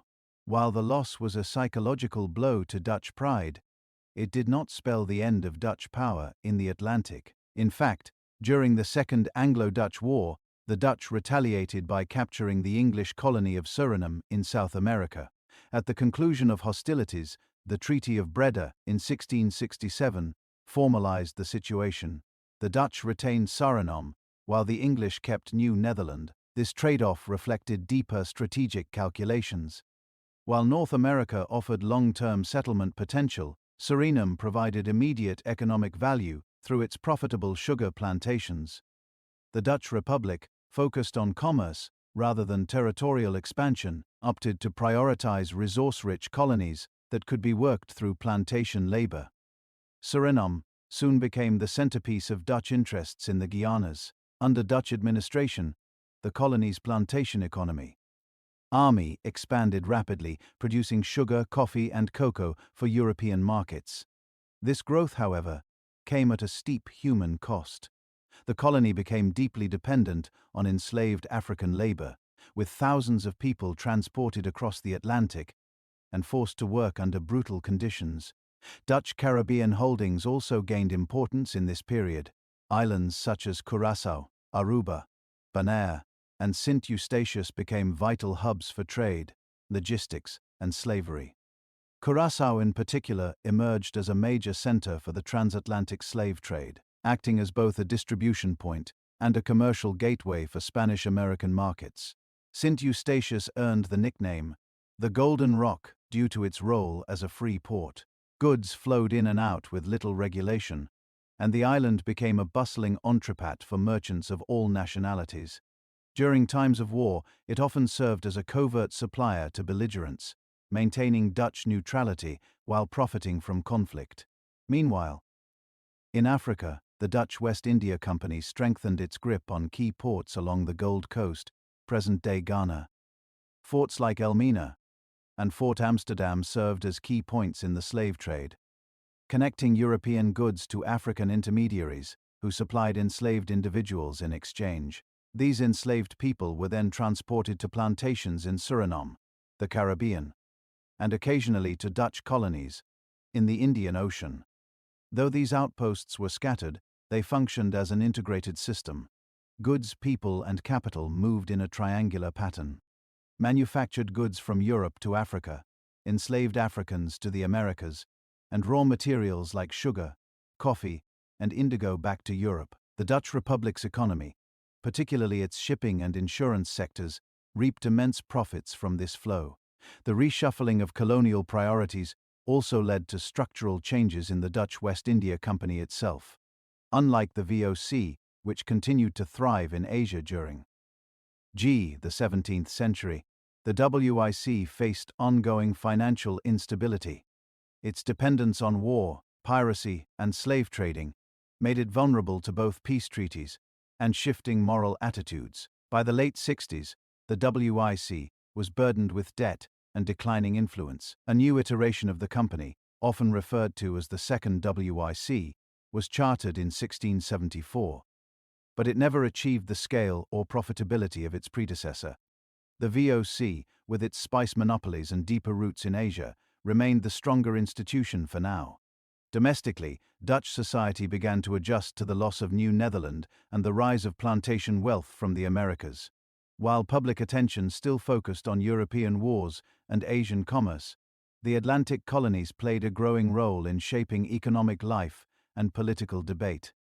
There were early signs of moral questioning around the slave trade, particularly among Dutch Mennonites and some Reformed theologians. However, these voices remained marginal, and economic interests largely outweighed ethical concerns. In cities like Amsterdam, Rotterdam, and Middelburg, merchant families invested in colonial ventures, reaped profits from Caribbean trade, and financed urban development and cultural patronage. As for New York, formerly New Amsterdam, it retained many elements of its Dutch past. Dutch legal customs, property systems, and street names persisted for decades. The legacy of religious tolerance and ethnic diversity that had characterized the colony also endured, influencing the development of the city well into the 18th century. In the broader context, the loss of New Netherland marked a shift in Dutch imperial thinking. The Republic increasingly prioritized commercially exploitable colonies over territorial possessions, where Spain and England focused on empire as dominion. The Dutch increasingly focused on empire as a network, a web of ports, trading stations, and plantations designed to maximize profit with minimal governance. This month, Odell allowed the Dutch Republic to remain a formidable power in the Atlantic and Indian Oceans, even as larger states like France and England began to develop more centralized and expansive colonial systems. The reshuffling of empire in the late 17th century was, in many ways, a pragmatic adaptation to geopolitical realities. Yet the strains of this model, built on slavery, forced labor, and economic extraction, would begin to show in the century that followed. As the Dutch sought to solidify their position in Java and beyond, they would soon confront new challenges in Asia, where commercial ambition increasingly merged with territorial ambition. As Dutch power expanded across the Indonesian archipelago in the 17th century, one location emerged as the administrative and symbolic heart of their empire in the east: Batavia. Founded in 1619 on the site of the former Javanese port city of Jakarta, Batavia became not only the headquarters of the Dutch East India Company, VOC, but also the central node of Dutch colonial governance in Asia. Over time, its influence would extend far beyond trade, as Java itself became the main stage for Dutch political, economic, and military dominance in the region. Unlike the Spice Islands, where the VOC had pursued monopolies through violent conquest and depopulation, Java posed a different challenge. It was not a scattered archipelago of minor kingdoms, but a densely populated island with rich agricultural resources and sophisticated political systems. By the early 17th century, central Java was dominated by powerful native states such as the Sultanate of Mataram, whose rulers claimed broad authority across the interior and maintained control over key rice-producing regions. From the very beginning, the Dutch approach to Java was a mix of commercial pragmatism and strategic interference. Batavia, situated on the northwestern coast of the island, was ideally placed for trade with China, India, and the broader archipelago. The Dutch built the city as a fortified enclave modeled on European urban design, with canals, walls, and Dutch-style houses, while it served as a base for VOC officials, soldiers, and European merchants. Batavia quickly became a multicultural city. Chinese traders, Malay laborers, Indian artisans, enslaved Africans, and Christianized Moluccans all contributed to its growth. Despite its European appearance, Batavia functioned as a colonial outpost, deeply reliant on local networks. The VOC depended on supplies of rice, vegetables, timber, and labor from surrounding Javanese villages. In return, Dutch authorities issued contracts, tax exemptions, and protection to local elites who cooperated with the colonial system. These mutual dependencies created a layered structure of indirect rule. However, tensions often erupted beneath this surface. The Dutch were quick to use force when agreements failed, or when they perceived threats to their authority.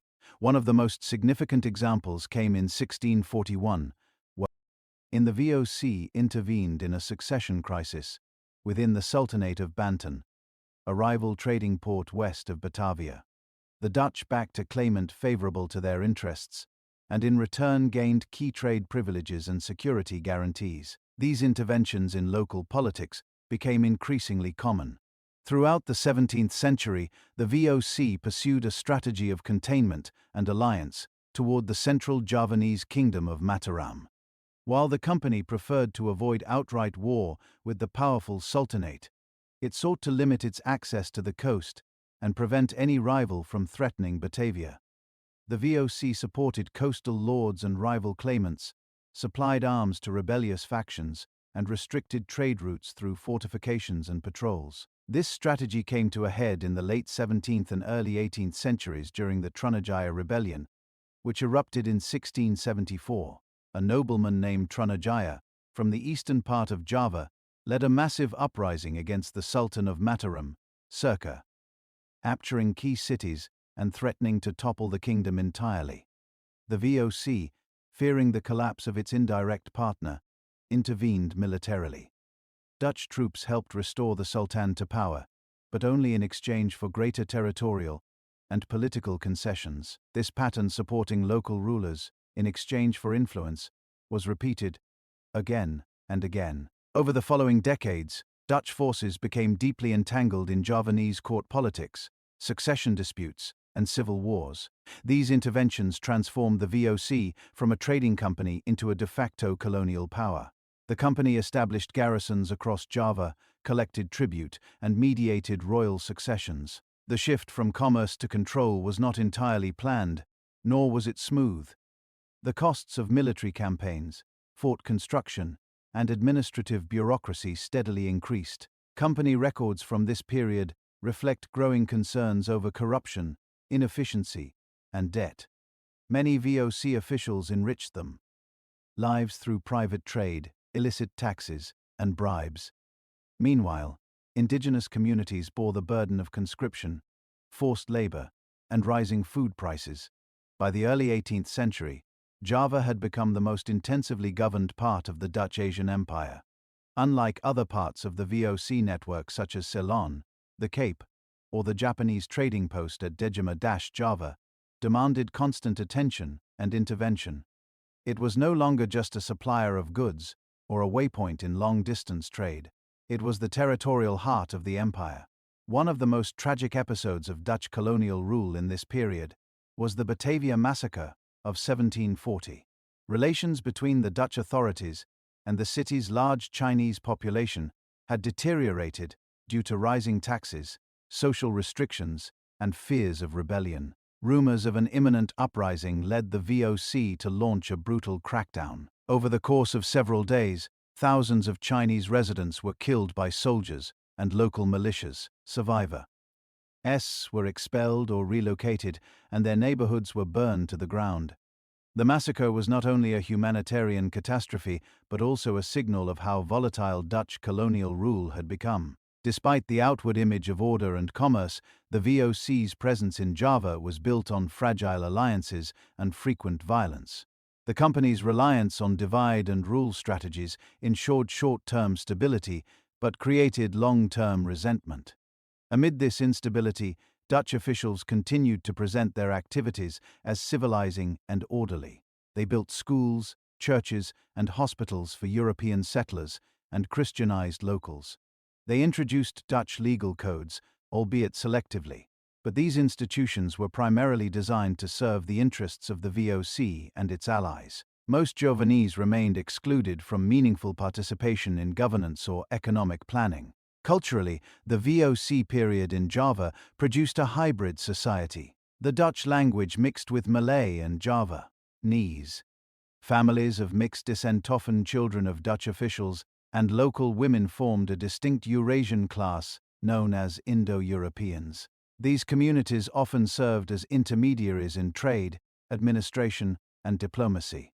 By the mid-18th century, the limits of VOC power were becoming clear. The company's debts were mounting, and its control over the Javanese interior remained incomplete. While it maintained strongholds on the coast and influence in the courts, many inland regions remained under indirect rule or local autonomy. Resistance simmered in rural areas, where new religious movements and charismatic leaders challenged both native elites and foreign control. The VOC's transformation in Java from merchant company to colonial ruler was emblematic of a broader trend in European overseas expansion.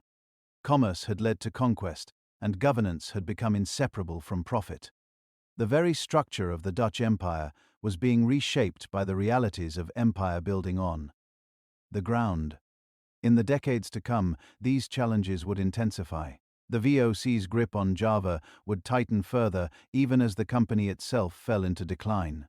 As new ideas about sovereignty, economics, and empire emerged in the late 18th century, the Dutch would be forced to confront a colonial legacy that had outgrown the original ambitions of trade and profit. While the Dutch East India Company extended Dutch influence across Asia, the Dutch West India Company helped forge another pillar of the empire, one built upon plantation agriculture and the transatlantic slave trade.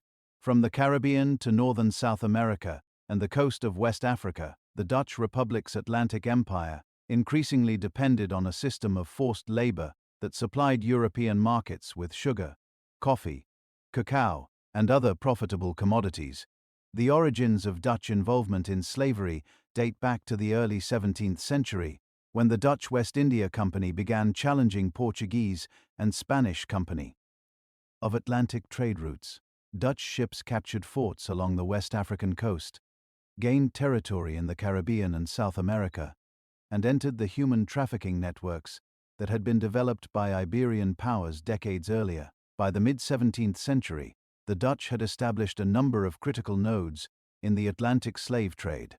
Forts such as Elmina and Axim on the Gold Coast, present-day Ghana, functioned as holding centers for enslaved Africans, many of whom were captured by rival African groups or local traders and sold to European merchants in exchange for firearms, textiles, alcohol, and metal goods.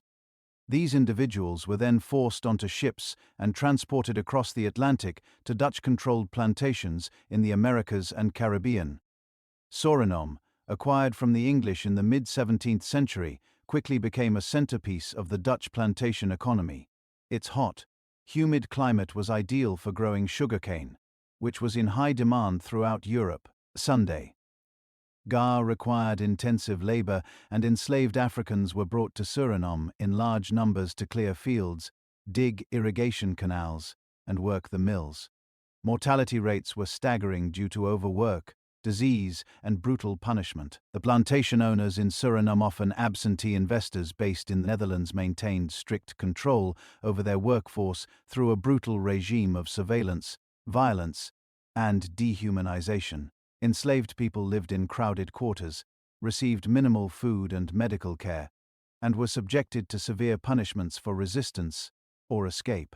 Despite these conditions, enslaved communities developed forms of solidarity and resistance, preserving African cultural practices and staging revolts when possible. One of the most significant acts of resistance was the formation of Maroon societies. These were communities of escaped enslaved people who fled into the dense interior forests of Suriname and organized themselves into independent villages. The Marons maintained their freedom through guerrilla warfare, attacking plantations and disrupting colonial supply lines. They forged complex alliances with indigenous peoples and used their knowledge of the terrain to evade capture. Eventually, the Dutch colonial authorities were forced to negotiate with the Maroons. In the latter half of the 18th century, the Dutch signed treaties recognizing the autonomy of several Maroon groups in exchange for peace and the return of future escapees. These agreements reflected both the limits of Dutch power in the region and the resilience of those who resisted slavery. Elsewhere in the Caribbean, Dutch colonies such as Curaçao, Aruba, and Saint Eustatius played vital roles in the wider slave economy. Curaçao, in particular, served as a major slave trading port. Enslaved Africans were brought there, sold at auction, and then redistributed to Spanish colonies in the Americas, because Spain prohibited non-Spanish merchants from trading directly with its colony. Dutch traders used ports like Curaçao to circumvent these restrictions and profit as intermediaries. The island of Saint Eustatius, known for its bustling free port, became one of the busiest trading centers in the Caribbean. Although it did not have a large plantation sector itself, its role in distributing enslaved people, sugar, and weapons made it an economic powerhouse. During times of war, Saint Eustatius also served as a critical supplier to both neutral and belligerent powers, operating in the gray zones of imperial regulation. Beyond the Caribbean and South America, Dutch involvement in the slave trade extended into the Indian Ocean. Enslaved people from Madagascar, East Africa, and South Asia were transported to Batavia, Ceylon, and the Cape Colony. In Batavia, the labor force included enslaved individuals of various origins who worked in households, workshops, and farms. Slavery in the East Indies did not follow the plantation model, but was no less exploitative. By the 18th century, the Dutch Republic had become a major player in the global slave trade. It is estimated that Dutch ships were responsible for transporting hundreds of thousands of enslaved Africans across the Atlantic. Profits from this trade enriched Dutch investors, funded urban infrastructure, and supported the maintenance of the empire. Banks, insurers, and shipping firms in Amsterdam, Rotterdam, and Middelburg were all connected to the machinery of human exploitation. Within the Netherlands itself, public awareness of slavery remained limited.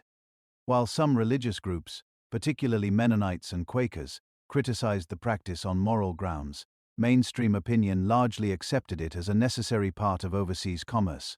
The economic benefits were visible. Wealthy merchant families invested in canal houses, art collections, and civic institutions, often with capital that could be traced back to plantations or slave voyages. Still, the 18th century also witnessed early signs of change. The Enlightenment's emphasis on reason, natural rights, and human dignity prompted some thinkers to reconsider the legitimacy of slavery. Dutch intellectuals began publishing critiques, and abolitionist sentiments slowly gained ground, particularly among dissident Protestant groups. At the same time, enslaved people continued to resist their conditions in ways both large and small. Day-to-day acts of defiance such as work slowdowns, sabotage, and cultural preservation challenged the authority of plantation owners. Uprisings and mass escapes, while risky and often violently suppressed, demonstrated that the enslaved were never passive victims. They fought to retain autonomy, family connections, and dignity within an oppressive system. The Dutch reliance on slavery also made their colonies vulnerable. Revolts in other colonial empires, such as the Haitian Revolution in the French Caribbean, sent shockwaves across the Atlantic world. Dutch authorities feared similar uprisings and invested heavily in military outposts and surveillance networks to contain unrest. By the end of the 18th century, the Dutch Atlantic Empire remained profitable but increasingly strained. The Dutch West India Company, like its counterpart in the East, suffered from mismanagement, corruption, and declining competitiveness. Eventually, both companies would be dissolved, and the Dutch state would assume direct control over colonial governance. The legacy of the slave trade and plantation economy continued to shape the Dutch Empire and society. It enriched generations of investors and institutions, but it also left deep scars, economic, cultural, and human. The forced movement of people, the destruction of communities, and the entrenchment of racial hierarchies were central features of Dutch colonialism, not peripheral.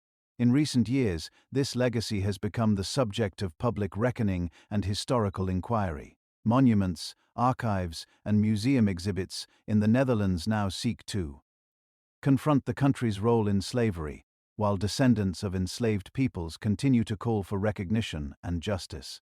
For nearly 2 centuries, the Dutch East India Company, known by its Dutch initials as the VOC, had been the engine of Dutch imperial expansion in Asia. It built forts, negotiated treaties, conducted wars, and generated immense profits from spices, textiles, and trade networks that spanned continents. But by the 18th century, the company's fortunes began to falter. A combination of bureaucratic inefficiency, endemic corruption, rising costs, and shifting geopolitical dynamics slowly eroded its power. The 18th century began with the VOC still dominant in Southeast Asia. It held strategic ports across the Indian Ocean, maintained garrisons on Java, and controlled the spice trade from the Moluccas. Batavia remained its administrative hub, with an elaborate colonial apparatus that managed everything from trade tariffs to civil law.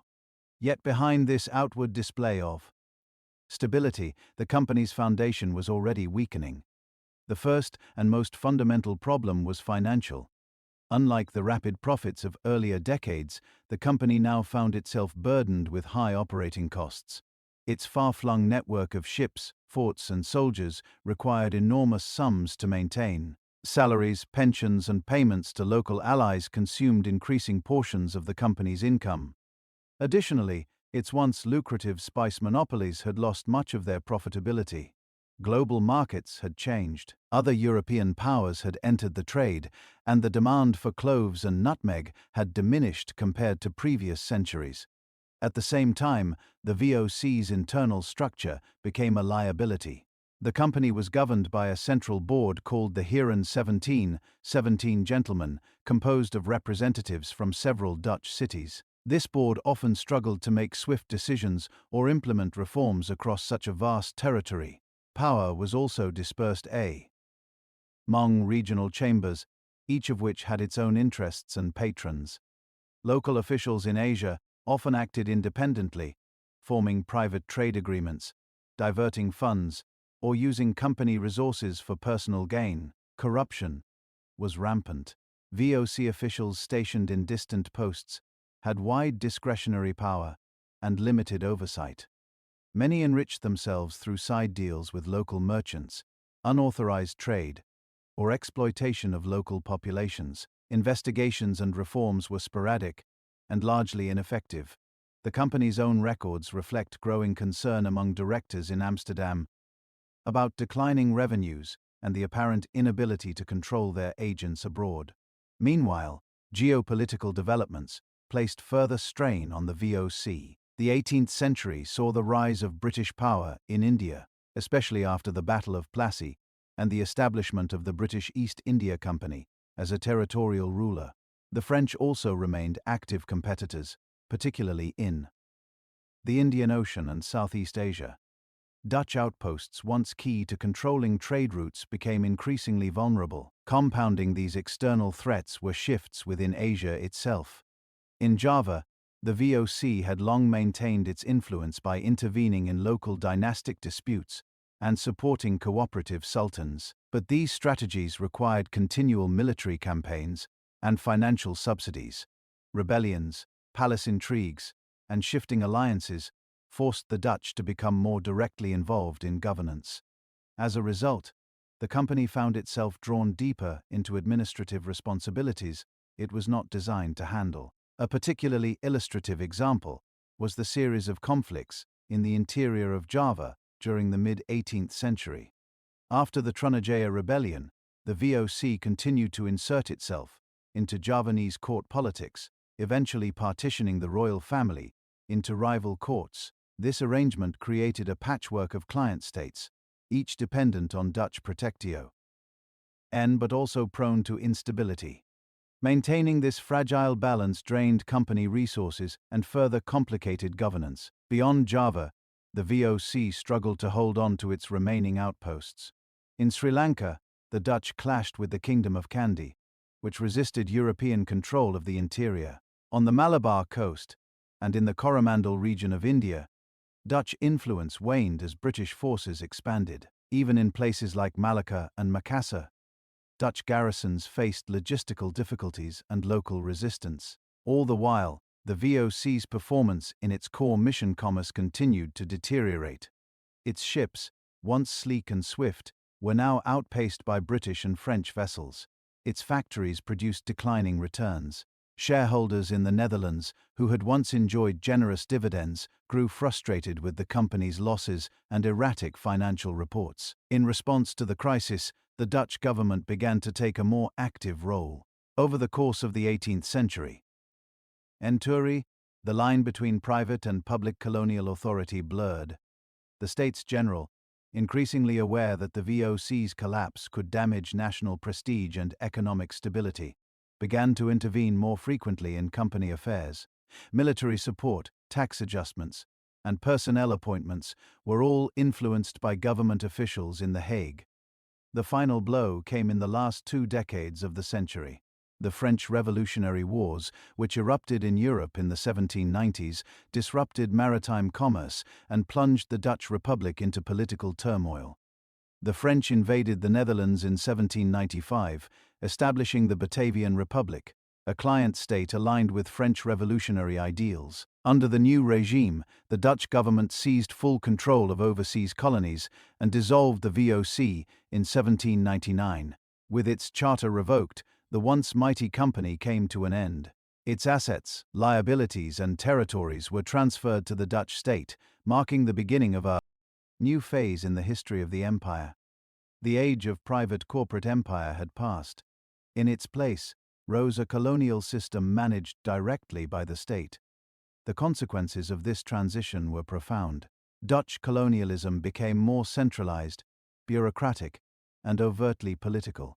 In the Indies, the government retained many VOC structures, offices, military units, and legal codes, but placed them under civil administrators, appointed from the Netherlands. The language of empire shifted as well. While the VOC had justified its rule in terms of trade and profit, state colonialism now embraced discourses of modernization, civilizing missions, and imperial duty. For indigenous populations across Dutch colonies, the end of the VOC brought little immediate relief. Forced labor, taxation, and economic control continued, often with greater efficiency. In Java, where the Dutch held the strongest grip, the colonial state expanded land surveys, road construction, and cash crop production. In the territories, Dutch rule remained indirect, but firm, buttressed by military force and strategic alliances. Yet the fall of the VOC also opened the door to new critiques. Enlightenment ideas about human rights, government accountability, and economic fairness began to circulate more widely in Dutch society. Although these ideas did not immediately alter colonial practice, they planted the seeds for future debates over slavery, labor, and colonial legitimacy. Back in the Netherlands, the VOC's demise provoked public reflection. What had begun as a pioneering enterprise admired for its innovation, ambition, and reach had ended in debt, scandal, and failure. Historians, poets, and politicians debated whether the decline had been inevitable or the result of greed and mismanagement. Museums and paintings continued to celebrate the VOC's golden age, but a more complex legacy was beginning to emerge. The fall of the VOC marked a turning point, not only in Dutch imperial history but also in the broader story of European colonialism. It revealed the limitations of corporate empire and foreshadowed a new era in which states would take direct control of colonial territories. The Dutch state now stood as the sole authority in the East Indies and beyond, setting the stage for deeper entrenchment of colonial systems in the 19th century. As the 18th century drew to a close, the Dutch Empire entered a turbulent period of disruption and transformation. Political revolutions in Europe, combined with wars of unprecedented scale, would unsettle Dutch rule both at home and overseas. The collapse of the Dutch East India Company had already signaled a shift in the structure of empire, from corporate dominance to state control. But the Napoleonic era would bring even deeper changes. During this time, the Dutch would lose much of their global empire only to reclaim and reorganize it in a dramatically altered world. The trigger for this transformation came in 1795, when French revolutionary armies invaded the Dutch Republic. The ruling regime was replaced by the Batavian Republic, a client state aligned with revolutionary France. Although the new republic promised reform and modernization, its foreign policy was effectively dictated by the French government. The once independent Dutch Republic had become a satellite of Paris, and the old balance of political power was broken. Under the Batavian Republic, the Netherlands adopted a more centralized form of government, abolished hereditary offices, and introduced a new constitution. These reforms, though significant, were overshadowed by the larger geopolitical consequences of the French Revolutionary Wars. Dutch ships, trade routes, and colonies became targets for Britain, which now regarded the Netherlands as an enemy state under French influence. In response, the British launched a series of military campaigns aimed at seizing Dutch overseas possessions, Essiens. These campaigns were remarkably effective. Between the late 1790s and the early years of the 19th century, Britain captured most of the Dutch colonial empire, including key holdings in the Caribbean, South Africa, India, and Southeast Asia. The Cape Colony, situated at the southern tip of Africa, was of particular strategic importance. Originally a resupply station for Dutch ships en route to the East Indies, it had grown into a small settler colony. In 1795, the British occupied the Cape to prevent it from falling into French hands. Although they briefly returned it to the Dutch under the Treaty of Amiens in 1802, they reoccupied it in 1806 and would never give it back. Elsewhere, British forces took control of Ceylon, modern-day Sri Lanka, seized Dutch outposts in India, and targeted VOC trading posts in the East Indies. While some of these territories were temporarily held or contested, the overall effect was clear. The Dutch colonial empire had fractured under the pressure of war. Back in Europe, Dutch politics continued to evolve under French dominance. In 1806, Napoleon Bonaparte installed his brother Louis Bonaparte as king of the newly created Kingdom of Holland. Although Louis attempted to act in the interests of his Dutch subjects learning the language and adopting local customs, he was ultimately unable to assert independence from his brother's will. In 1810, Napoleon dissolved the Kingdom of Holland altogether and annexed the Dutch territories directly into the French Empire. This annexation brought the Netherlands fully under French rule. Dutchmen were conscripted into Napoleon's armies, Dutch ports were drawn into the continental system, a blockade against British trade, and French administrative systems were imposed across the country. While some reforms such as standardized taxation and legal codes had long-term effects, they also deepened Dutch resentment of foreign control. Amid this upheaval, the Dutch monarchy in exile, led by the House of Orange, waited for an opportunity to return. That opportunity came in 1813, when Napoleon's military fortunes began to collapse following his failed invasion of Russia. As French troops withdrew from the Low Countries, a popular uprising in Amsterdam led to the proclamation of Dutch independence. Soon after, Prince William of Orange returned from exile and assumed leadership as sovereign prince of the Netherlands. With Napoleon's final defeat at the Battle of Waterloo in 1815, the Congress of Vienna redrew the map of Europe. The Netherlands was reconstituted as the United Kingdom of the Netherlands, now including modern-day Belgium and Luxembourg. The goal was to create a strong buffer state against future French aggression. But for the Dutch, the restoration also meant reclaiming what remained of their overseas empire. Although Britain had captured most of the Dutch colonies during the wars, diplomatic agreements following the conflict returned several key territories to Dutch control. Java, the heart of the former VOC holdings, was handed back in 1816, along with parts of the Moluccas and Sumatra. However, some territories including the Cape Colony and Ceylon remained permanently in British hands. The return of Java marked a critical turning point.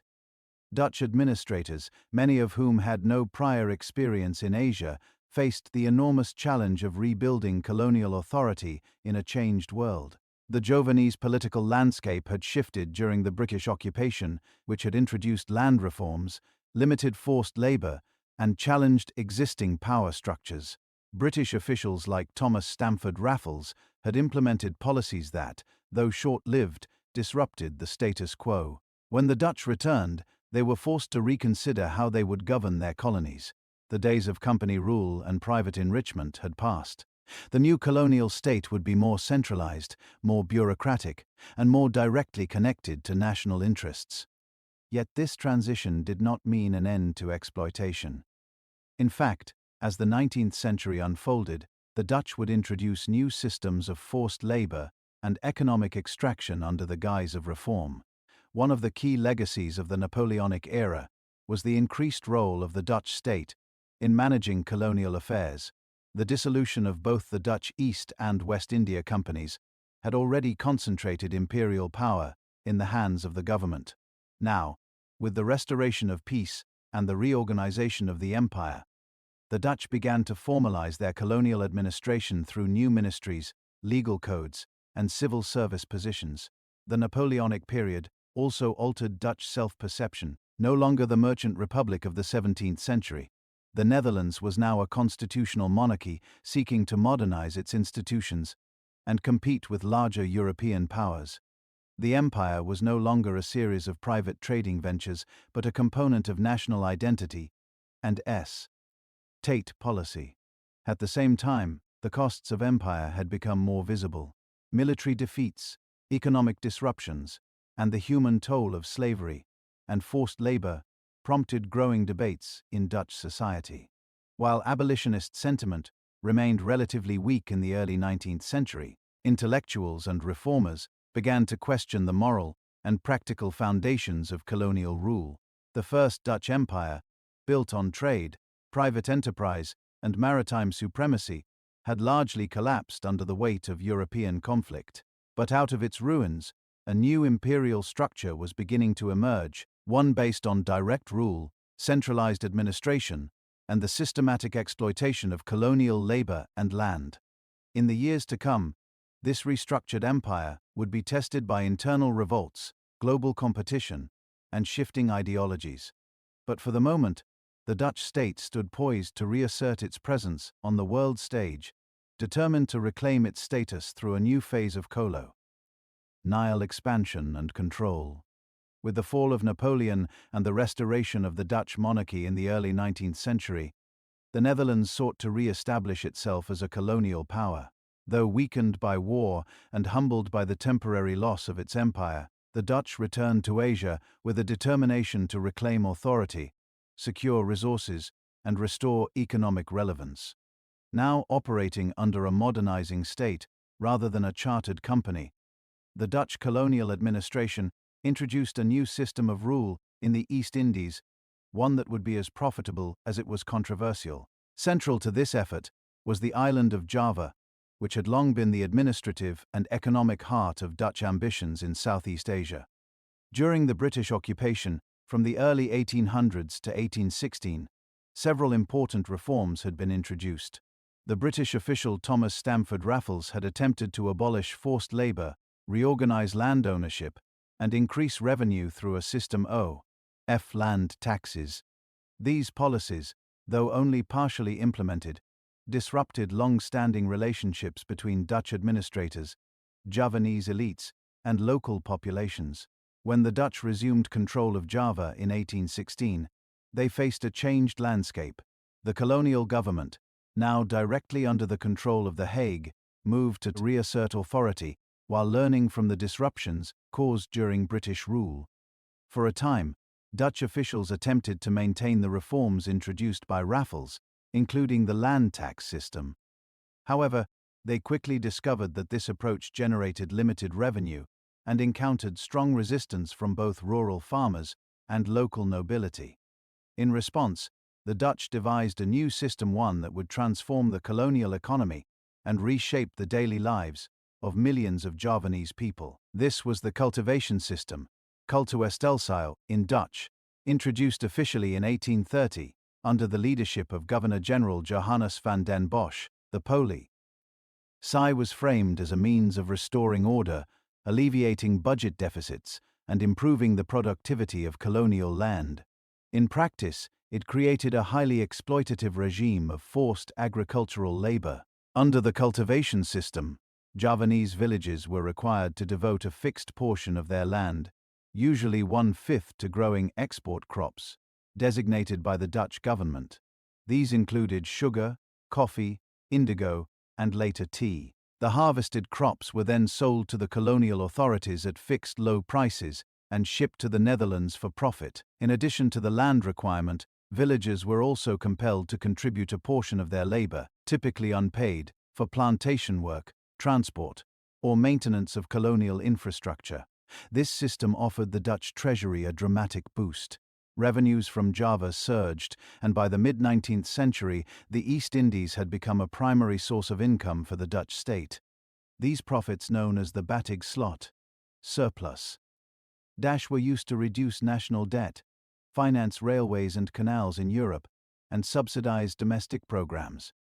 The cultivation system effectively turned Java into a financial lifeline for the Netherlands. But this wealth came at a profound cost. The forced cultivation of export crops displaced local food production, contributing to periodic famines. In years of poor harvest or natural disaster, villagers who were obligated to grow cash crops could not meet their own subsistence needs. In some areas, such as central Java, food shortages became chronic. Malnutrition, disease, and social dislocation followed. The system also reinforced and deepened existing hierarchies. Dutch administrators relied on local elites, regents, village heads, and traditional aristocrats to enforce cultivation quotas and labor requirements. These intermediaries were often rewarded with privileges, exemptions, and a share of the profits, making them complicit in the exploitation of their own communities. While this strategy allowed for efficient governance, it also created lasting divisions within Javanese society. Despite these realities, the cultivation system was presented in official Dutch narratives as a civilizing project. Colonial administrators argued that it brought discipline, order, and economic progress to Java. Reports emphasized improvements in irrigation, road building, and the growth of agricultural knowledge. However, these accounts rarely acknowledge the coercion, suffering, and resistance embedded in the system. Some of the strongest critiques came from within Dutch society itself. In the 1860s, a former colonial official named Edward Douws Dekker, writing under the pen name Multatuli, published a novel titled Max Havelaar. The book told the story of a Dutch civil servant who struggled against the corruption and injustice of colonial rule in Java. Through satire, drama, and vivid characterization, Multatuli exposed the human cost of the cultivation system and the hypocrisy of those who profited from it. Max Havelaar caused a sensation. It challenged the complacency of Dutch middle-class readers and sparked a broader public debate about colonial policy. While some dismissed the novel as exaggerated, others recognized its emotional force and moral urgency. The book played a critical role in changing public perception and laying the groundwork for later reforms. Outside the realm of literature, criticism of the cultivation system also emerged from economists, missionaries, and members of parliament. By the mid-19th century, liberal voices within Dutch politics began advocating for a more ethical and market-oriented approach to colonial governance. They argued that forced labor was incompatible with modern economic theory and violated the principles of free trade and human dignity. In response to growing pressure, the Dutch government began to dismantle the cultivation system gradually. Coffee cultivation was liberalized first, followed by sugar and indigo. By the 1870s, most of the system had been replaced by a regime of private plantation capitalism and contract labor. However, the legacies of exploitation, land concentration, rural poverty, and the entrenchment of colonial authority remained firmly in place. During this transitional period, the Dutch also expanded their control beyond Java. Using a combination of treaties, military expeditions, and economic incentives, colonial authorities extended their influence to Sumatra, Borneo, and the outer islands of the archipelago. The logic of the cultivation system, state-directed economic extraction, continued to shape these ventures, even as the specific policies evolved. In Java, the end of the cultivation system did not mean an end to hardship. The rise of private estates introduced new forms of labor coercion. Many villagers entered into debt contracts or wage agreements that bound them to plantations under highly unequal terms. While the Dutch no longer compelled crop production through government quotas, the economic structure remained heavily biased in favor of European capital and colonial control. Education and health services were minimal and indigenous participation in governance was negligible. The civil service remained overwhelmingly Dutch, and even as economic liberalism replaced state monopolies, the principle of racial and cultural superiority continued to guide policy. The idea of the ethical policy, which would later promise moral responsibility and social investment, had not yet taken hold. Still, the end of the cultivation system marked a turning point in Dutch colonial history. It exposed the contradictions of empire, triggered public debate, and revealed the limits of economic extraction without reform. For many in the Netherlands, it was a moment of reckoning, a recognition that the empire could not be sustained indefinitely through coercion and exploitation alone. By the final decades of the 19th century, the Dutch colonial empire had reached a geographic and administrative peak. Control over the Indonesian archipelago was expanding steadily, and the last vestiges of the cultivation system were being phased out. Yet beneath this veneer of order, the empire was entering a new and more complicated phase. Dutch officials faced mounting resistance from indigenous populations, while liberal reformers in the Netherlands began to question the ethical legitimacy of continued colonial rule. These twin pressures, resistance from below and reform from within, would begin to reshape the trajectory of Dutch colonialism. As Dutch authority spread beyond Java, it encountered a patchwork of indigenous polities, each with distinct cultures, traditions, and forms of governance. In some regions, Dutch officials sought to integrate local rulers through treaties and indirect rule. In others, they used military force to bring territories under formal colonial administration. The outer islands, Sumatra, Bali, Sulawesi, and parts of Borneo became focal points for this process of consolidation.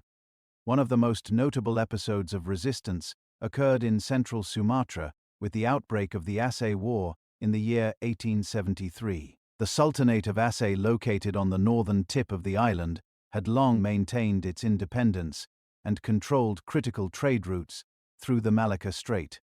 When the Dutch attempted to assert control through a combination of diplomacy and threats, the Acehnese responded with armed resistance. What began as a conventional conflict quickly evolved into a protracted guerrilla war. Acehnese fighters, including religious leaders known as ulama, organized decentralized bands of resistance that used their knowledge of the terrain to frustrate Dutch advances. The Dutch, expecting a quick victory, found themselves bogged down in a brutal and costly campaign that lasted more than 3 decades. The Aceh War became one of the bloodiest episodes in the history of Dutch imperialism. Thousands of Dutch soldiers died for rum disease and combat, while tens of thousands of Acehnese were killed or displaced. The Dutch deployed scorched earth tactics, burned villages, and used collective punishment against civilians suspected of supporting the rebels. Although Dutch forces eventually occupied Assanese cities and declared victory, pockets of resistance continued into the 20th century. Elsewhere in the archipelago, resistance took different forms.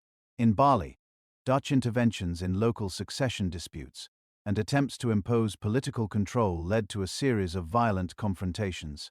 In the late 19th century, Dutch troops launched multiple invasions, culminating in the so-called Pupotan, or ritual, mass suicides of Balinese royalty and their followers who chose death over submission. These events shocked Dutch public opinion and fueled criticism of colonial brutality. While resistance in the outer islands often involved military confrontation, in Java and other long-administered areas, opposition was more BTLE but no less significant. Rural communities resisted new taxes, wage labor regimes, and the expansion of plantation agriculture through quiet defiance, migration, and occasional protest. These acts rarely made headlines, but they chipped away at the myth of passive colonial subjects. At the same time, a new generation of educated Indonesians began to emerge, products of limited schooling opportunities introduced by the Dutch. Missionary schools, Islamic pesantren, and Dutch-run primary institutions produced a small but growing class of literate Javanese, Minangkabau, and Ambonese individuals who found employment as teachers, clerks, and minor administrators. These individuals began to articulate grievances, question colonial authority, and call for reforms. In the Netherlands, colonial policy was also being re-evaluated, influenced by Enlightenment ideals, economic liberalism, and the growing body of humanitarian literature. Dutch intellectuals and politicians increasingly challenge the exploitation that had defined earlier colonial rule. The publication of Max Havelaar in the 1860s continued to shape public discourse well into the following decades. These developments culminated in the emergence of what became known as the ethical policy. While it would not be fully formalized until the early 20th century, the roots of this new direction can be traced to the final decades of the 19th century. Advocates of the ethical policy argued that the Netherlands had a moral responsibility to improve the welfare of its colonial subjects. They believed that education, agricultural modernization, and limited political inclusion were necessary both to uplift the population and to justify continued imperial presence. Although the ethical policy was promoted as a humanitarian shift, it was also a strategic response to unrest and international criticism. European empires faced increasing scrutiny for their treatment of indigenous peoples, and imperial reformers sought to reconcile colonialism with emerging global norms about progress and civilization. For the Dutch, implementing reforms in the East Indies became a way to retain legitimacy while avoiding the revolutionary upheavals seen elsewhere. In practice, however, reform proceeded slowly and unevenly. New schools were built, but they reached only a small fraction of the population. Curricula emphasized loyalty to the Dutch crown and taught basic literacy and vocational skills. Political participation remained extremely limited, and most decision-making continued to reside in the hands of Dutch officials. Some agricultural reforms were introduced, including irrigation projects and crop diversification programs. But these efforts often served the interests of export-oriented economies rather than local food security. Land tenure laws were restructured in ways that favored European planters and wealthy indigenous elites, marginalizing smallholders and subsistence farmers. Yet despite these limitations, ethical policy marked a shift in rhetoric and aspiration.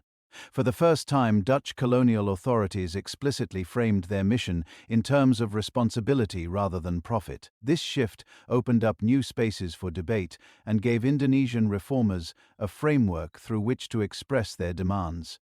One of the most important outcomes of this transitional period was the gradual emergence of early nationalist sentiment.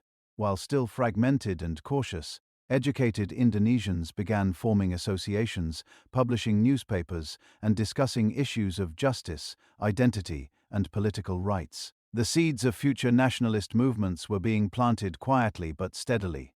By the end of the 19th century, the Dutch colonial empire stood at a crossroads. It had achieved its widest territorial reach, with formal control extending across most of the Indonesian archipelago.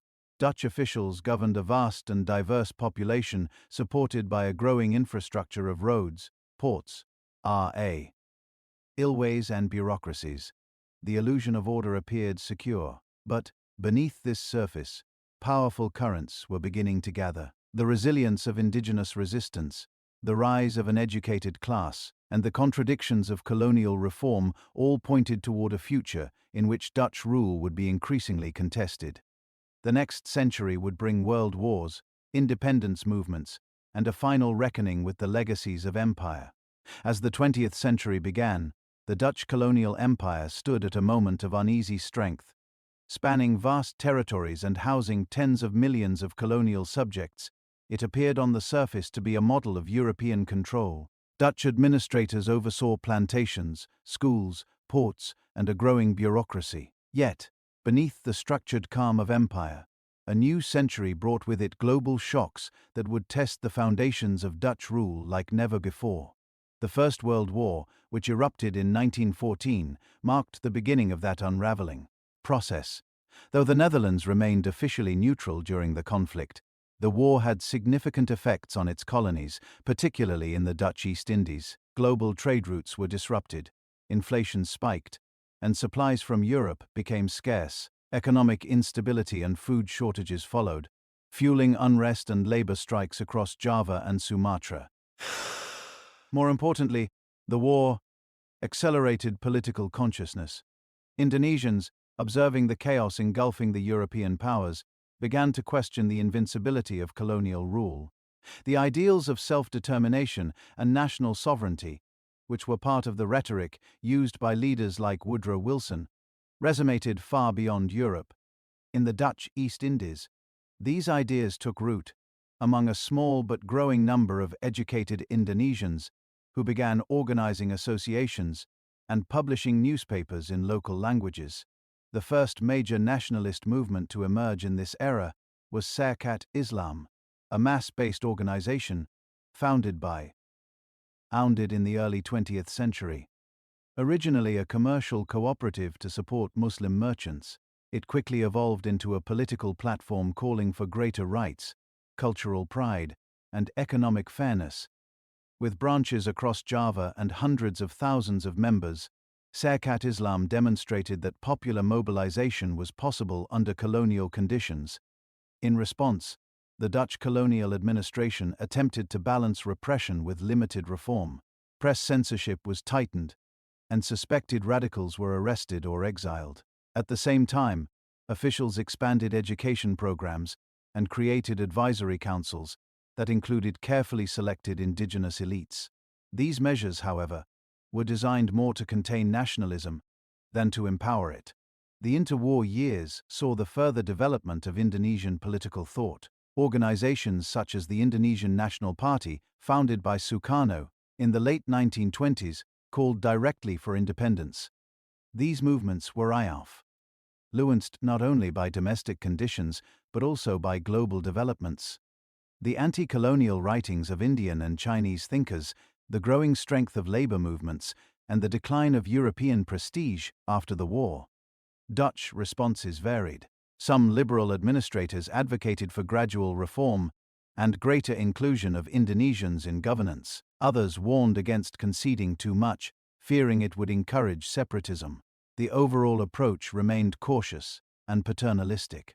By the end of the 1930s, the colonial government still held firm control, but its legitimacy was weakening. Then came the Second World War, which would shatter the empire's illusion of permanence. In 1940, Nazi Germany invaded the Netherlands and occupied the country for 5 years. The Dutch government fled into exile in London. While back in Europe, Dutch citizens endured hardship, repression, and resistance. But the greatest shock to the empire came when Japan entered the war and swept through East Asia with unprecedented speed. In early 1942, Japanese forces invaded the Dutch East Indies. The Dutch colonial army, poorly prepared and vastly outnumbered, surrendered within weeks. The entire archipelago fell under Japanese military occupation. For the first time in over 300 years, the Dutch had lost control of their most important colony. The Japanese occupation was brutal. Forced labor, food shortages, and political repression were widespread. But paradoxically, the occupation also created conditions for future independence. The Japanese dismantled Dutch colonial institutions, promoted indigenous leadership, and encouraged anti-European sentiment. Indonesian nationalists, including Sukarno and Muhammad Hatta, were allowed to organize under Japanese oversight, giving them administrative experience and broader recognition. When Japan surrendered in August 1945, following the atomic bombings of Hiroshima and Nagasaki, a power vacuum emerged in the East Indies. On August 17, 2 days after Japan's official capitulation, Sukarno and Hatta declared Indonesian independence in Jakarta. A new republic was proclaimed, marking the beginning of a fierce and complex struggle that would last for 4 more years. The Dutch, emerging from wartime devastation and occupation in Europe, were determined to reclaim their former colony. Dutch leaders viewed the Indonesian declaration as illegitimate and sought to restore colonial rule. However, the world had changed. The idea of empire now faced growing opposition both internationally and within the Netherlands itself. British forces initially intervened to disarm Japanese troops and maintain order, but they quickly found themselves caught between Dutch demands and Indonesian resistance. The Indonesian National Revolution, as it came to be known, was fought with a mix of guerrilla warfare, diplomatic pressure, and mass mobilization. Indonesian republicans controlled large parts of Java and Sumatra, though the Dutch retained control of many urban centers and ports. Between 1947 and 1949, the Dutch launched 2 major military offensives, referred to euphemistically as police actions to suppress the Indonesian Republic. Though militarily successful in the short term, these operations sparked international outrage. Reports of violence, civilian casualties, and Dutch repression drew condemnation from newly independent nations, international media, and even members of the United Nations. The United States, which had supported Dutch reconstruction through the Marshall Plan, began to pressure the Netherlands to negotiate. American officials feared that continued conflict in Indonesia would drive the republic toward communism and destabilize the region. The United Nations intervened diplomatically, and under growing global pressure, the Dutch agreed to transfer sovereignty. On December 27, 1949, the Netherlands formally recognized Indonesian independence through the Round Table Conference agreements. The Dutch East Indies, once the crown jewel of the empire, had now become the Republic of Indonesia. It was a profound moment of transition not only for Indonesians who had fought for self-determination, but for the Dutch who were forced to confront the collapse of their imperial ambitions. The loss of Indonesia marked the symbolic and practical end of the first phase of Dutch colonialism. Though the Netherlands retained control over smaller overseas territories such as Suriname and the Caribbean islands, the psychological center of empire had shifted. The 20th century had delivered a devastating verdict on colonial rule. It was no longer sustainable, either morally or politically. In the Netherlands, the decolonization of Indonesia prompted a period of introspection and debate. Some viewed it as a necessary and overdue correction. Others, particularly colonial veterans and administrators, struggled to reconcile with the loss. Dutch society had to absorb returning colonists, soldiers, and some of Indo-European refugees whose lives had been shaped by empire and who now faced uncertain futures. In Indonesia, independence brought its own challenges. The legacy of colonial rule, deep social inequality, limited infrastructure, and fractured institutions would shape the nation's post-colonial development. Yet the act of winning independence through struggle provided a powerful foundation for national identity. The era of high empire was over. In its place emerged a new world of independent nations, global institutions, and evolving relationships between former colonizers and the newly sovereign states. The formal end of Dutch rule in Indonesia in the year 1949 marked the collapse of one of Europe's most enduring colonial empires. Yet empires do not vanish entirely with the lowering of a flag or the signing of a treaty. In the decades that followed, the legacies of the Dutch Empire continued to shape both the Netherlands and its former colonies in profound and sometimes unexpected ways through migration, culture, economic relationships, and the evolving politics of memory. Following the recognition of Indonesian independence, the Netherlands faced a complex and immediate human consequence: the repatriation and resettlement of tens of thousands of people who had lived under the colonial system. Among them were Dutch administrators, military personnel, settlers, and Indo-Europeans, people of mixed Dutch and Indonesian ancestry, who had for generations formed an important part of colonial society. Many of them no longer felt safe or welcome in the new republic and sought refuge in the Netherlands. Their arrival marked one of the largest waves of post-war migration in Dutch history.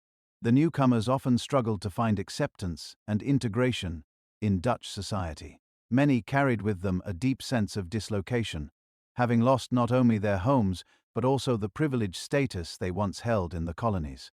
Settled in temporary housing or purpose-built neighborhood (ODS), these migrants brought with them colonial memories, food traditions, and hybrid identities that would gradually influence Dutch cultural life. In the decades that followed, new waves of migration added to this story.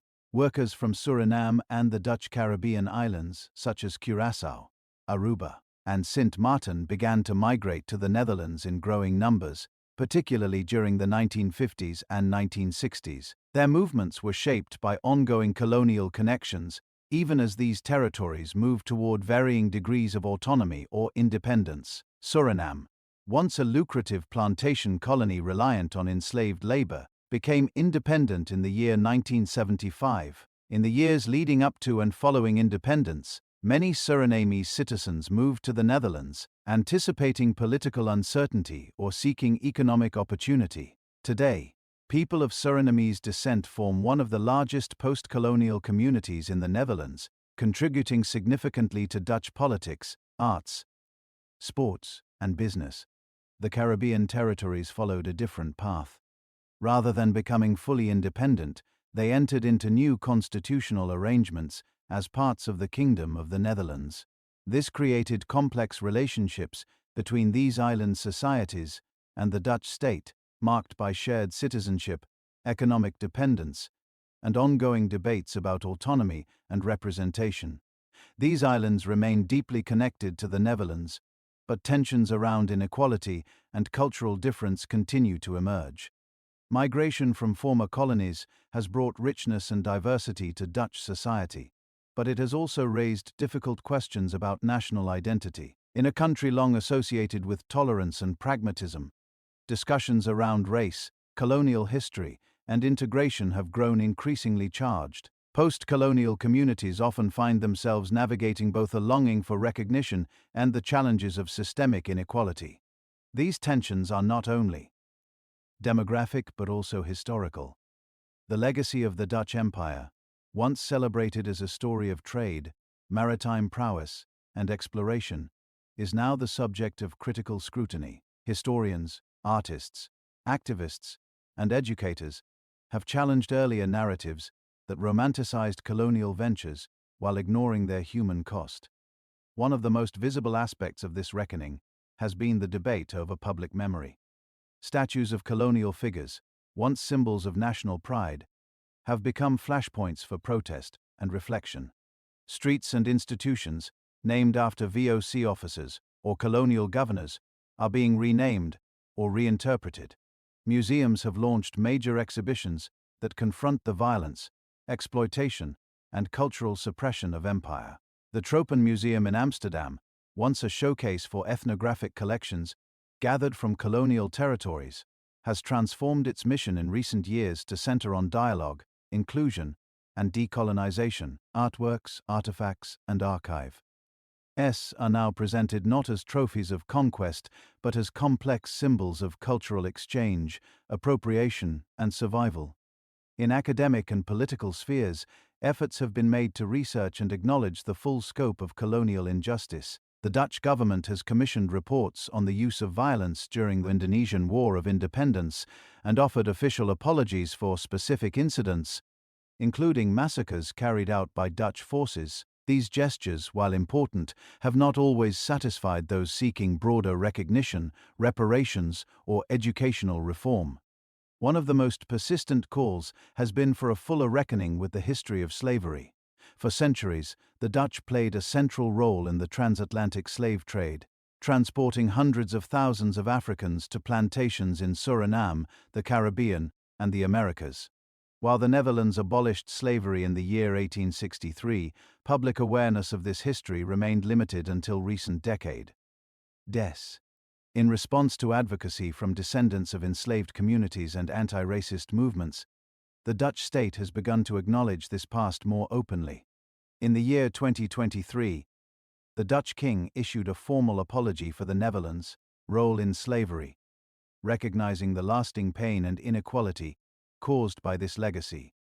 Educational institutions have expanded their curriculum to include colonial history and cultural events such as Keti Koti, a day of remembrance and emancipation, have gained greater national prominence.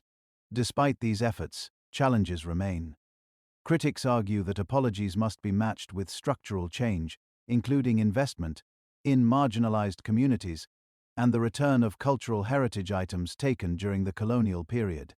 Others question whether the Dutch public has truly come to terms with the complexities of its imperial history, or whether old myths and silences continue to shape collective memory. Still, the conversation is ongoing. Artists, writers, Ninth filmmakers with roots in the former colonies are reshaping Dutch cultural life with new voices and perspectives. Politicians of post-colonial descent have risen to national prominence, reflecting the changing face of the Netherlands. Grassroots initiatives, academic programs, and social movements continue to push for justice, remembrance, and a more inclusive understanding of the past. Meanwhile, economic and diplomatic relationships with former colonies continue to evolve. The Netherlands maintains development partnerships with Suriname and the Caribbean islands, supports cultural exchange programs, and engages in bilateral cooperation across trade, education, and environmental issues. These relationships are no longer defined by dominance, but by negotiation, complexity, and shared histories. In Indonesia, the Dutch colonial period remains a source of reflection and scholarship. While the memory of Dutch rule is often marked by pain and resistance, it is also part of the fabric of Indonesia's national story. Monuments, museums, and literature across the archipelago recall the struggles for independence and the challenges of post-colonial development. Today, the Dutch Empire exists not as a geopolitical entity, but as a historical legacy woven into the lives, identities, and institutions of people around the world. From the canals of Amsterdam to the rice fields of Java, from Suriname's music festivals to Caribbean parliaments, the traces of empire persist. The task of confronting that legacy remains unfinished. It involves not only acknowledging past wrongs, but also imagining a future grounded in equity, dialogue, and respect. As the Netherlands continues to navigate its post-colonial journey, it is increasingly clear that the story of the Dutch Empire is not just a story of the past. It is a living history that continues to shape the present. If you enjoyed this deep dive into the Dutch Empire, make sure to subscribe and join us for more stories from history.